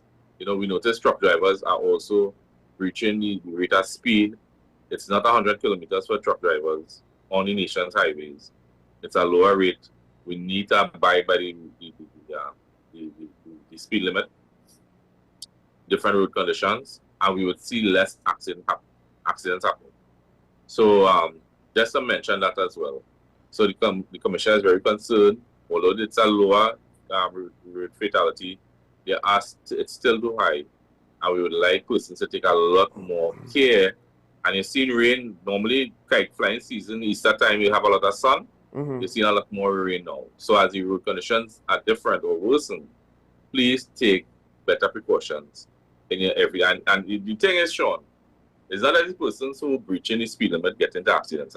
Yeah. It's the person on the other end of the accidents. It's very unfortunate that persons are dying because they are abiding by the speed limit and they are abiding by the road conditions and they are abiding by better driving. And then somebody else who's not crashes into them, kills them, injures them. We had fatalities, we had collisions recently where persons were injured, even police officers, because of the road conditions. So we are asking persons to take a lot more precaution in the nation's roadways. And we would have, you know, people are upset when we set up roadblocks and speed traps, and it causes hindrance and traffic congestion. Sure, we have no other choice but to do this to save persons on the roadways. So I know people might be deterred and upset about this, but we have no other choice. So to save the lives of persons on the roadways, we'll be having more speed traps and more roadblocks, sure. I'll say this. I do wonder if, I understand that the basic premise is, well, we don't want to see someone speeding and let them continue to speed. They might cause an accident, you know, 2 minutes away and someone might lose their life. The flip side is, I do wonder if it might be more effective in the long run in terms of speeding, not in terms of every individual potential accident that could happen. If you have a way to monitor the highways, right? Record the license plates, and of course you would need more technology in terms of the database connectivity, the licensing office, and the police, and all of that, right? But if you have a way to just basically, oh, you're speeding, all right, the fines, you know, 2 officers will visit you to your house and give you your ticket. We're not even going to try to chase after you, because then now you chase after one, 6 other people might speed behind him while you chasing after one, right? We ain't gonna bother with that. We're gonna record everybody, and you'll get, you know, depending, your tickets will be brought to you, or if it was driving that reckless, you might end up getting arrested and charged, right? Depending on what the law is. I feel as though how it's being enforced, because I don't think we could say, well, we just need more police to be on the highway. You know, that might not be feasible or practical. So there might be ways to change how it's being enforced to affect things, because if more people had to pay speeding tickets And depending on, granted, if you're driving 101 kilometers, you know, I'm like, all right, whatever. But we know that when people are speeding, the real speedsters, you know, they are overtaking people driving at the speed limit rather aggressively. I don't have a problem with the book being thrown at them, because as you say, the outcome could be you just need to lose control once. You could think you're the best driver in the world, just need to lose control once, and somebody else ends up dead, and that's the problem. Can we just flash that last comment up real quick? Because I just want to say this. I'm not entirely sure where the comment is coming from, so if you could give a follow-up to explain this a bit more. I don't know if this was in response to another comment, or if you're trying to make a separate point. So before the show ends, if you could just add some help files. Maybe it's just me and something I'm not following. What is the point that you're trying to make? Now, there's some other things that I want to mention. First of all, back to what Mr. Diego Martin said. Not Mr. Diego Martin, I think it was Clarkson Bay. Or Diego Martin. No, it was the Mr. Sorry. Dabity. No, Diego Martin, because this was regards to the police and the articles in the news, right? I think he was from Dabity. No. Dabity was what you said, and CARICOM. Oh, Diego Martin was, right. I'll say this. I understand emotionally we see, oh, this is in the news, look how bad it is, what have you. But this is my angle on this. This is my thought process on this. Did we really think that the police service was squeaky, perfectly clean? No, we did not. We knew that they were bad apples already. Ironically, this is not necessarily bad news. This is not necessarily bad news. First of all, it does confirm that, yes, some of the negative things we thought that could exist in the police service does exist. But also, this is not saying a thing happened. This is saying a thing happened and a police officer was arrested. So, on some level, the police corruption side of it, or allegedly, is not new news. The arrest is the new news. And assuming that it's a good arrest, there's enough to convict, etc., I think it's good news. It's a net positive. Not because it's good, you know, it's bad to hear that there are bad apples in the police service, but we kind of suspected this already, right? But then there's another side to the equation, and I know this from talking to ASP Arun and ASP Ali. When you have the police doing their job and the public disagrees with how they are doing their job, it's not actually a situation of corruption. But what happens is, oh, I feel I'm being treated unfairly, therefore you must be a corrupt officer, disadvantaging me for the sake of somebody else. That might be the other party involved. Things like that could also be the case. It's not always corruption. Sometimes it could be something else. You know, you could have security breaches in information in part because not so much any intention to do harm, but some degree of carelessness. You might let something slip, you know, and the game of telephone, it might reach the ears, some version of it, to those who should not hear any version of it. So things like that, not everything that the public is going to assume is corruption because it's bad, is it going to actually be corruption. It might just be something else. Not necessarily that it's a benign situation that has no wrongdoing, but the wrongdoing comes in various levels. But also, just that, look, we've assumed or speculated that there have been significant degrees of bad apples, not necessarily, you know, littered in the service, in the police service, right? But that there have been significant degrees of bad apples. We kind of suspected this. At least the report is not, ooh, the police service also suspects that they're bad apples. No, the report is, we have some PDOs on some police officers. We're not just using PDOs to kind of band-aid the gang violence. We're also doing it as a tool to help expedite dealing with corrupt officers or alleged corrupt officers, right? Yeah. Chris? Yeah, so one of the things I experienced when I was in Special Victims Department, Sean, when we got reports of domestic violence, one of the claims that a lot of victims, survivors of domestic violence reports made was that their spouse was in cahoots with police officers in the station. One of the things we assured them was that we weren't regular station officers. Although, we couldn't convince them that the station officers have nothing to do with your spouse, we were able to convince them, especially when we were able to make arrests and saw some fruition of what you reported. They felt satisfied that something was being done, that justice was being done. Now, not in all cases we would have the evidence to charge, right? But we understand members of the public are always skeptical based on their interactions with police officers that they can't trust police to some extent.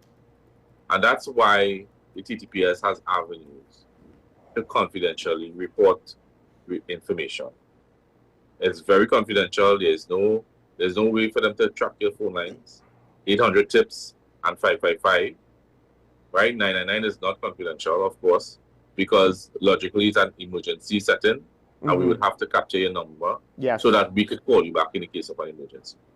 But nonetheless, rest assured, there are a number of officers who are legitimate, and it's very difficult because I experience it sometimes where I'm investigating, I report. I remember I charged a very known public figure for a sexual offense against a child.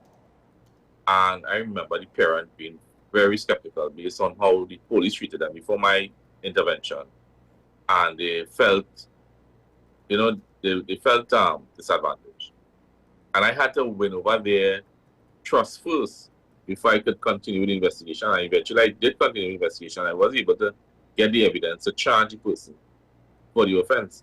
And you have to work with officers. It's not in every case they are in cahoots with the alleged perpetrator. It's very far and few in between. But nonetheless, if you ever feel disadvantaged in any way, you have the complaints authority. You have senior officers who get involved. You don't have to go any way. You could go to the senior officers, and even if they don't give you that response that you need, you have the complaints authority. And we like when the police complaints authority gets involved, because in some of the cases where they had to investigate us at the department, they were able to show that the police officers were above board in their investigations. And they were able to, quash whatever issues or whatever concerns the party had. So we don't, at the end of the day, the police officers must remain and maintain openness to the most extent, especially in an investigation. But where they come under scrutiny, we encourage members of the public to utilize those avenues, like police complaints authority, to report us, so that we could show our investigative skills and avenues that we took to do things above board. Right? I know members of the public feel like, okay, I put that man on a firearm and the police didn't go and take the firearm and whatnot. Under the SOU, we don't need a warrant, but under normal circumstances, we need to get a warrant, and sometimes it's a bit difficult. And it's not that the police are in cahoots with the alleged perpetrator. There are processes that we have to follow, and legal processes that we have to follow to get things done. Right? And we understand members of the public are frustrated by these issues, and hopefully we can resolve them in the near future. And I think one of the things I just want to point out, just if you know someone who is friends with a police officer, don't automatically assume that that police officer will protect them no matter what. No, of course not. Now, I understand that you might not want to take the chance in that specific situation of testing that, but to just assume that outright, I think is wrong. Because I'm very certain there are some police officers, we're friends. Right? Now, the only police officer I know personally is because of Talking Point, right? But I'm fairly certain if I broke the law, you ain't, listen, if you find out Sean Michael Small was a drug dealer tomorrow, Sean Michael Small, I go call Chris Arune, I need you to, delete that evidence off the computer. That's not happening, right? No, and I personally charge colleagues that I worked with for corruption, for taking bribes, for committing criminal offenses, and I've actually worked with them in the same station And I've had to arrest them at the station, in the station, and charge them for allegedly committing acts of corruption. You know, the matters are still going on. And I have actually arrested persons for allegedly committing offenses in my own community. Taxi drivers and whatnot in my community for offenses. No, I mean, I'm not going to boast about my character, but there are a lot of police officers I know are very above board, but it is. I understand where members of the public are coming from. It's difficult to trust an entity to investigate itself, and to not believe that they would break bricks or ease up their fellow colleagues. It's very easy to believe that, but I'm rest assured that it's being done. Here's an analogy for you, because I think a lot of customer service jobs go through very similar things to the police. Yeah. Not just in terms of customer service, but also the kind of way how members of the public will respond to you, right? And ironically, it's not that dissimilar in the sense of if the member of the public is aggressive and is unwilling to accept what you're telling, and all of a sudden now, you know, it's some sort of unfair treatment, it's some sort of, you know, you're out to get me kind of mentality. You don't need to be in a police situation to get that kind of emotional response from a member of the public. And one of the things that I said before you came on was, for tourism's sake, we have to improve our customer service. Well, it's not just the customer service reps and the salespeople and the waiters and the front desk receptionists and all of that. It's also the customers that kind of have to improve as well. And I think it's ditto for the police service. Yes, we want the police service, customer service to improve, but how the public engages with police also has to improve, right? Yeah. And then on top of that, there is the whole thing of, it doesn't matter if you think you're right. In the moment is not the time for you to fight the police officer, even if it's just verbally. Yeah, of course, yeah. But we have to wrap up. Yes, I think you have to go. You have a meeting? Yeah, I have a meeting for 10. Is it 10? It is past 10. So I'm going to let you go. I just need to wrap up some comments from the show. Thanks, Chris. Yeah, no problem. Stay safe. See you next week. Thanks for having me. Take care. Of course. Now, folks, just to wrap up, we do have some comments to take up. We got a response from the commenter, so we'll take that first. The affidavit is a safeguard for private citizens, particularly when transacting on a contractual basis. Having a state-approved witness eliminates 99% of potential controversies. I guess part of it is people just don't know, and they don't know what they don't know. And also, we've operated in an informal way for so long, people are comfortable doing that. Listen, as a young man, my mother has adopted online banking, or at least parts of it, well before me. I still go in the bank to sort out my business, you know, to tell her. Now, it helps that I work very close to a bank, but I suspect that somehow my laziness or unwillingness or unease to engage with online banking, at least right now, would trump my not wanting to have to leave the house to do an errand to visit the bank, somehow, right? So some people just don't know. Right? And it makes it psychologically, there's a certain amount of resistance to doing something new. I'm still not entirely sure why you said classic case of public versus private, but on some level, yes, you know, making use of the state or not trying to keep things, it's a private transaction, I don't need to involve X, Y, and Z. Well, no. Having things on record, having things on official record, having the government involved in a responsible way, yes, I agree with that. We do need to formalize things more, because all too often those informal areas, they are being exploited by criminal elements and scammers and the like. In part, not just the Facebook, because yes, there's the Facebook marketplace story, but then some of the issues were when either tradesmen or fake tradesmen engage. Not sellers, right? And because things are so informal, now we're more vulnerable to, well, it's a fake tradesman in my house, or I'm a tradesman and they lure me to a location to rob me, right? It's not too dissimilar. And this is the thing. This is part of a wider consideration a much broader situation where PH taxis are also included. Because PH taxis aren't regulated, and you see PH taxis being utilized in crime. Not all drivers of PH cars are criminals, but the gaps gives criminals an opportunity to do whatever, right? Let's take some of the other comments quick. CARICOM should have its own shipbuilding yard. Many, many benefits. Well, more to the point, yes, in part if it's to help service an inter-island ferry service. Because I do believe one of the issues is, while boats are expensive to operate, it's ironic that as a Caribbean country, island region, we have plane service, but we don't really have boat services.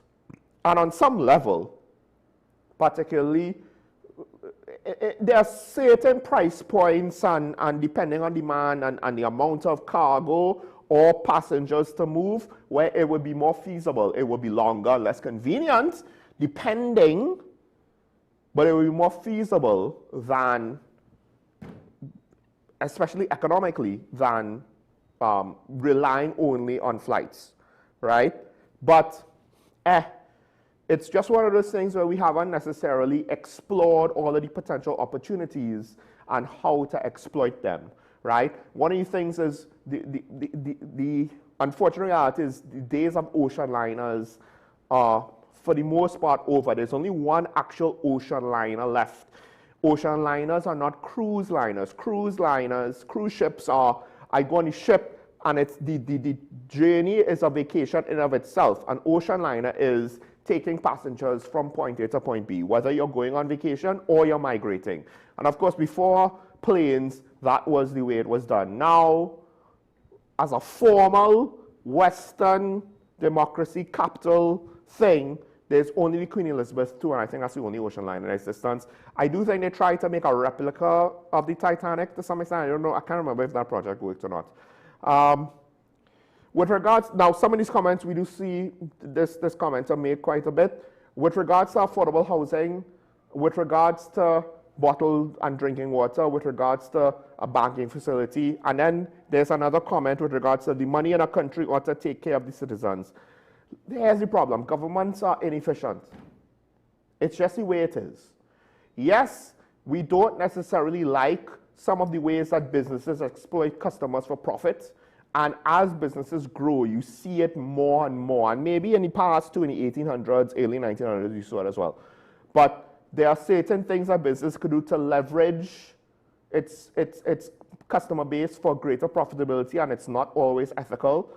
The flip side to that is the profit incentive is currently, based on human psychology, the most efficient way to allocate resources. Because the profit dimension is what has given us the innovations that has made 21st century life possible. Right? Communist countries and economies don't innovate to that degree. Planned economies don't innovate to that degree. China doesn't innovate new technologies. They might adapt pre-existing technologies, but they don't actually create the new technologies from scratch. So certain things that they can adapt, like electric vehicles, they're doing well. Other things like jet engines, not so well. Whether it is for military applications or commercial. Their airline industry, for a country that size, for an economy that big, their airline industry is at least a generation behind Airbus and Boeing. And Airbus and Boeing figured out, we're not necessarily going to share with you our current generation technologies anymore because you're just going to steal it and you're not going to respect copyright laws. It is what it is. So governments don't operate under the profit incentive. They operate under the social incentive, like with the air bridge. And when you have the social consideration, it's not about efficiency.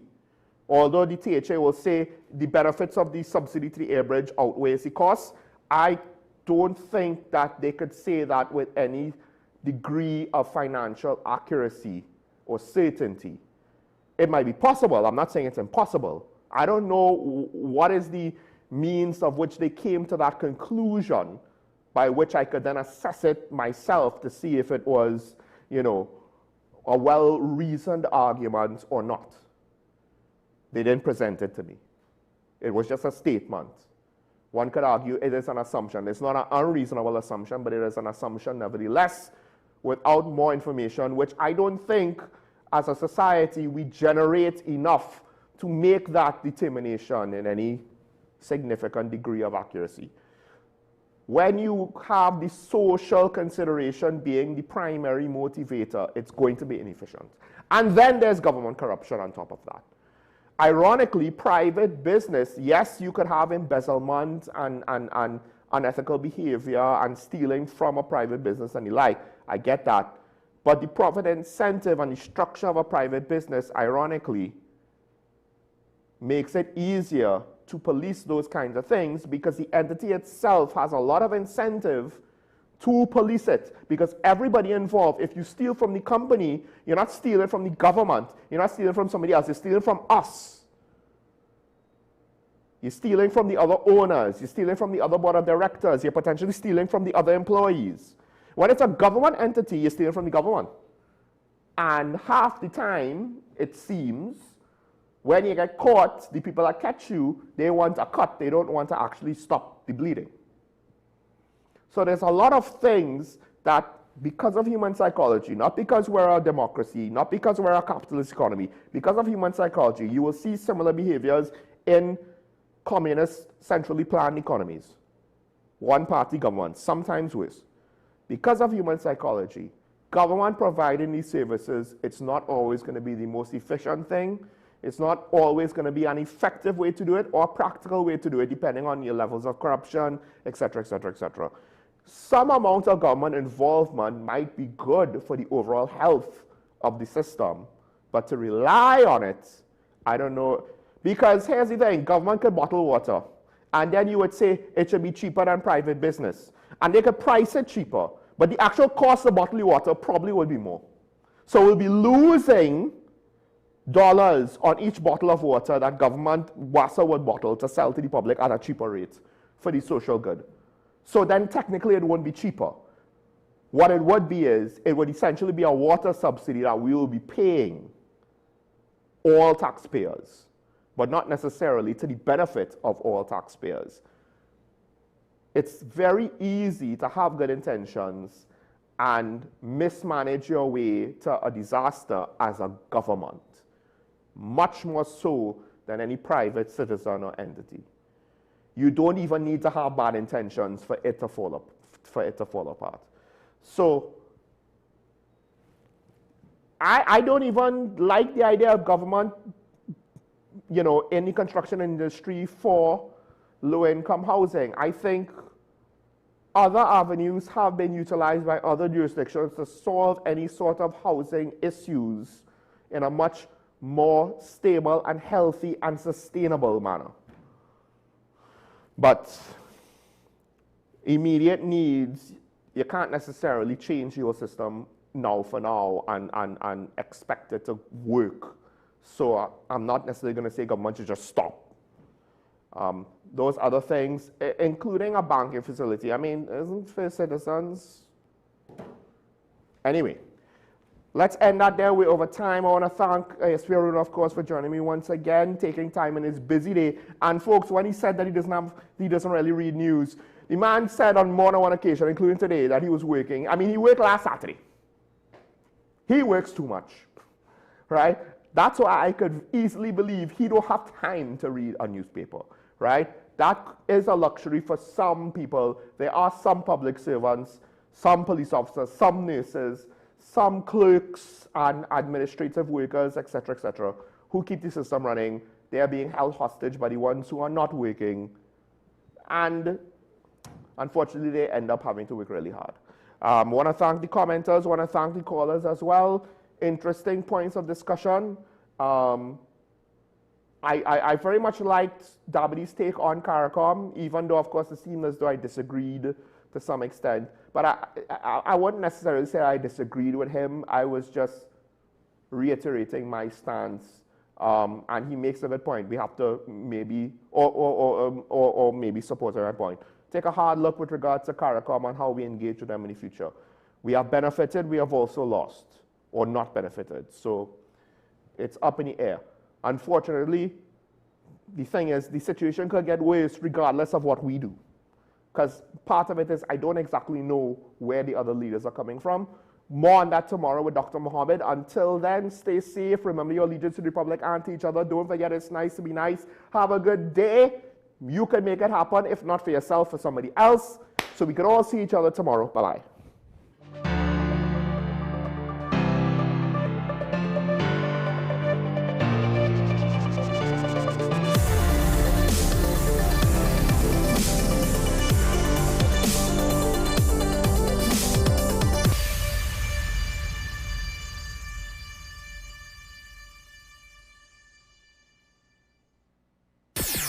WESN.